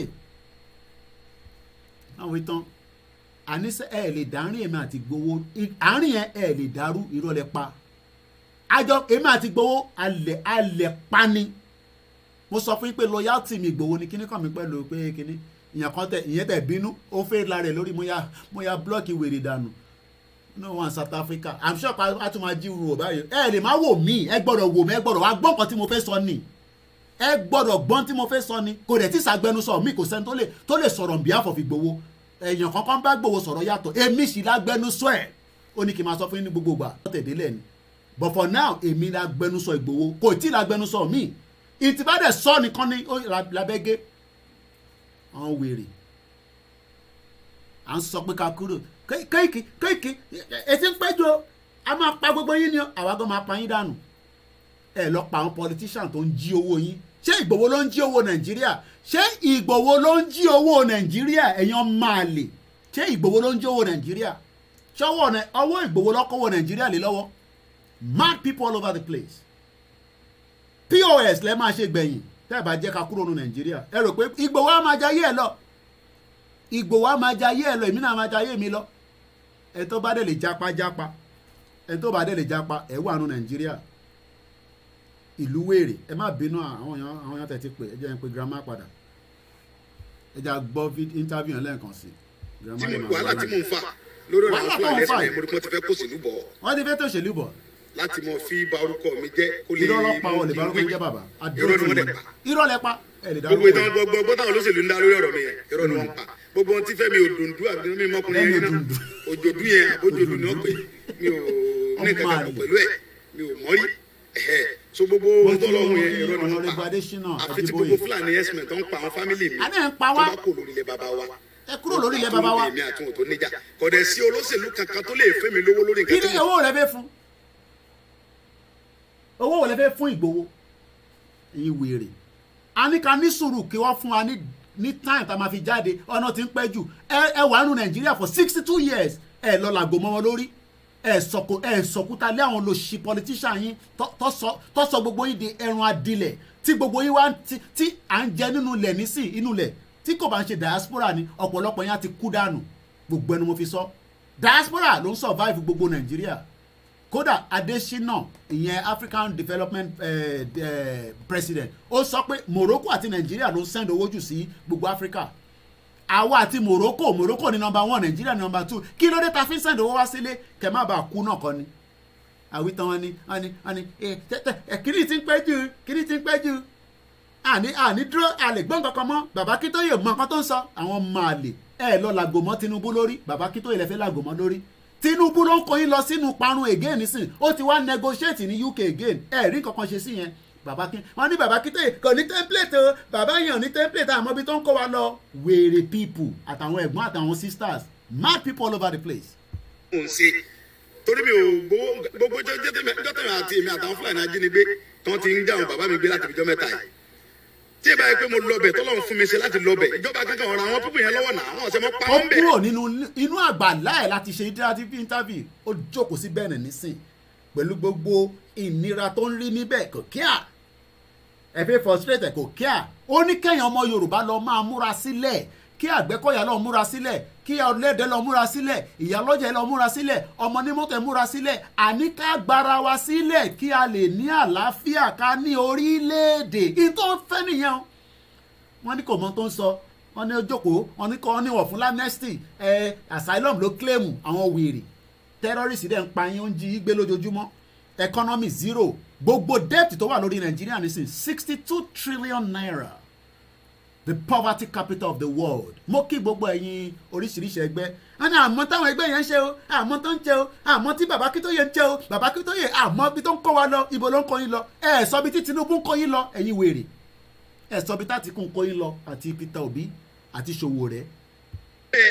ẹnìkan kò lọ bẹ̀ ìgbà tí mo tó lọ ní gbogbo ayé tó mọ tó ṣẹlẹ̀ ń bẹ̀ mo dẹ̀ gbọ́dọ̀ lọ torí ìlú mi níbẹ̀ fámìlì mi ni wọ́n ìlà tí ń bẹ lójú bàbá Bóròdé ní bẹ lójú mi mẹ́rin mi mẹ́ta mi fámìlì mi ni wọ́n. náà kọlà báyìí á ṣe mo ṣe lè kọlà báyìí gbogbo ohun tí wọ́n gbà kúrò lọ́wọ́ wa náà nìyẹn.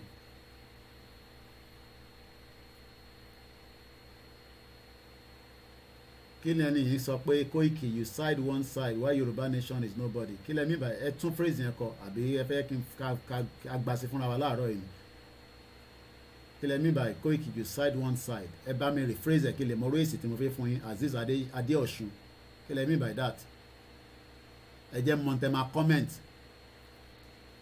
Ìgbòho gangan ní kíní ta ló mọ ìkòló gbogbo wa ìka ló mọ ìkòló gbogbo wa ta ló mọ ìkòló gbogbo àwọn leaders wa. Federal government is only scared of Igboho and Nnamdi Kanu. They are not scared of Baba Akintoye. You think federal government is scared of Ìyá Onítìrì? Ẹ rò pé federal government ń bẹ̀rù Ìyá Onítìrì níbo ló ti ń bẹ̀rù ẹ̀? Ìgbòho nìkan ni government ń bẹ̀rù mo ti sọ yẹn déédéé mo ṣe tí mo máa fẹnu bò nìyẹn. So ẹ bá mi rephrase ọ̀rọ̀ tẹ́ sọ ẹ dáadáa kí n lè mọ èsì tí mo fi fún yín. Tani ẹ rò pé federal government ń bẹ̀rù Baba Akintoye ni? Wọ́n mọ̀ pé Ìgbòho nìkan ni in tí wọ́n ń pè ní Yorùbá nation. Wọ́n mọ̀ pé Ìgbòho nìkan àti Nnamdi Kanu ni tó ń pè ní Biafra. Gbogbo àwa tá kan jẹ́ subordinate lẹ́yìn àwa ni irú èmi nísìn media ni tèmi ni pé gbogbo ohun tó ń lọ gbogbo ọ̀dọ̀ máa push ẹ̀ sí yín àwọn tó kọ́ àmọ́ ṣe administrative àwọn tó kọ́ àní template o mo mọ template ti Tinubu tèbi template náà ni Tinubu gbé dé London nísìn tẹ́yìn tí ń gbọ́ nísìn gbogbo nonsense tó ń sọ látẹ̀kan gbogbo tó sọ látẹ̀kan nísìn àrí nǹkan kan mú níbẹ̀ gbogbo tí Tinubu ń sọ láti almost 3 minutes tí a ti ń play interview yìí nísìn àìtí rí nǹkan kan mú níbẹ̀ ó náà máa employ yín ó fẹ́ employ yín kò dẹ̀ mọ ibi tó ti fẹ́ rí weapon tó fẹ́ fi defend yín tó fẹ́ fi defend ìlú Tinubu náà máa employ yín bọ̀ kò lè sọ pé ibi báyìí lóun ti máa ra weapon but Britain ready láti ta weapon fún so mo fẹ́ kó rephrase ọ̀rọ̀ ẹ dáadáa kí n lè mọ race tí mo fẹ́ fún ẹ loyalty mi Ìgbòho ló wà fún wáyé pé ẹ̀rẹ́ tó fi gbọ́. So more people in your military force security force to speak ìyẹn fẹ́ clarify pé ṣé bàbá ìmọ̀ tó ń sọ ṣe tó yẹ kó ti mu drug kó tó wá báwọn ṣe interview ìwọ tó ń sọ pé o ò mọ ibi tó ti fẹ́ rí weapon o wá ń sọ pé o fẹ́ employ more people kí ló ṣe o máa kógi lé wọn lọ́wọ́ ni ṣé o máa kógi lé wọn lọ́wọ́. ẹ̀gbọ́n tó sọ. More people in your military forces security forces so to speak. Only as you said down in your only yeah ẹ ṣe jàre ṣẹrùbà wọn ni of Yorùbá land Ìgbòho ni wọn mọ̀ pé òun ni ṣẹrùbà wọn ìyẹn náà lóríṣiríṣi prophecy oríṣiríṣi ẹ sọ fọ́lọ́run pé kọ́lọ́run bá wa kó gbogbo prophecy tẹ́ bá ń rí tó bá ṣe kìíní ẹ bá wa bẹ̀ Ọlọ́run padà mo kí n jàre Alájà Sherifat Agbábíàká gbogbo ẹni tó bá rí prophecy tó bá ṣe kìíní ẹ bá wa bẹ̀ Ọlọ́run padà pé kọ́lọ́run jẹ́ kí prophecy yẹn kó gba síbi kan olùkàlùkù wa ń send prophecy wọ́n rí prophecy lórí Nàìjíríà láti 62 years nígbà tí Yorùbá dìde nísìnyí tá à ń pariwo pa fẹ́ lọ ìyà ń jẹ wá wọ́n ń pa wá àráyé gbé ẹni tó wà níta ọ̀ráyé gbé bẹ́ẹ̀ mi ṣe ń fọbọ́ tí mò ń fọ̀gbẹ́ bẹ́ẹ̀ làwọn kan fọ̀gbẹ́ àwọn kan ríṣẹ́ ọ́fíìsì èèyàn mélòó ló ríṣẹ́ ọ́fíìsì nílùú òyìnbó gbogbo àwọn tó ríṣẹ́ ọ́fíìsì gan racism kan ló fi ń pa wọ́n ẹ̀fọ́ ló ń tán lọ ní Buckingham Palace ìgbà tẹ́pẹ́ ní gbọ́n news woman kan nísìn tán bí pé ibo ló ti wá ó ní àmì British ìyẹn ní no ó ní ò ṣe British ó ní ìwọ dúdú báwo ló ti lè jẹ́ British ó ní you are not British ó ní ibo ló ti wá gangan ṣé ẹ̀gbọ́n tó lọ ẹ̀ ní gbọ́n yẹn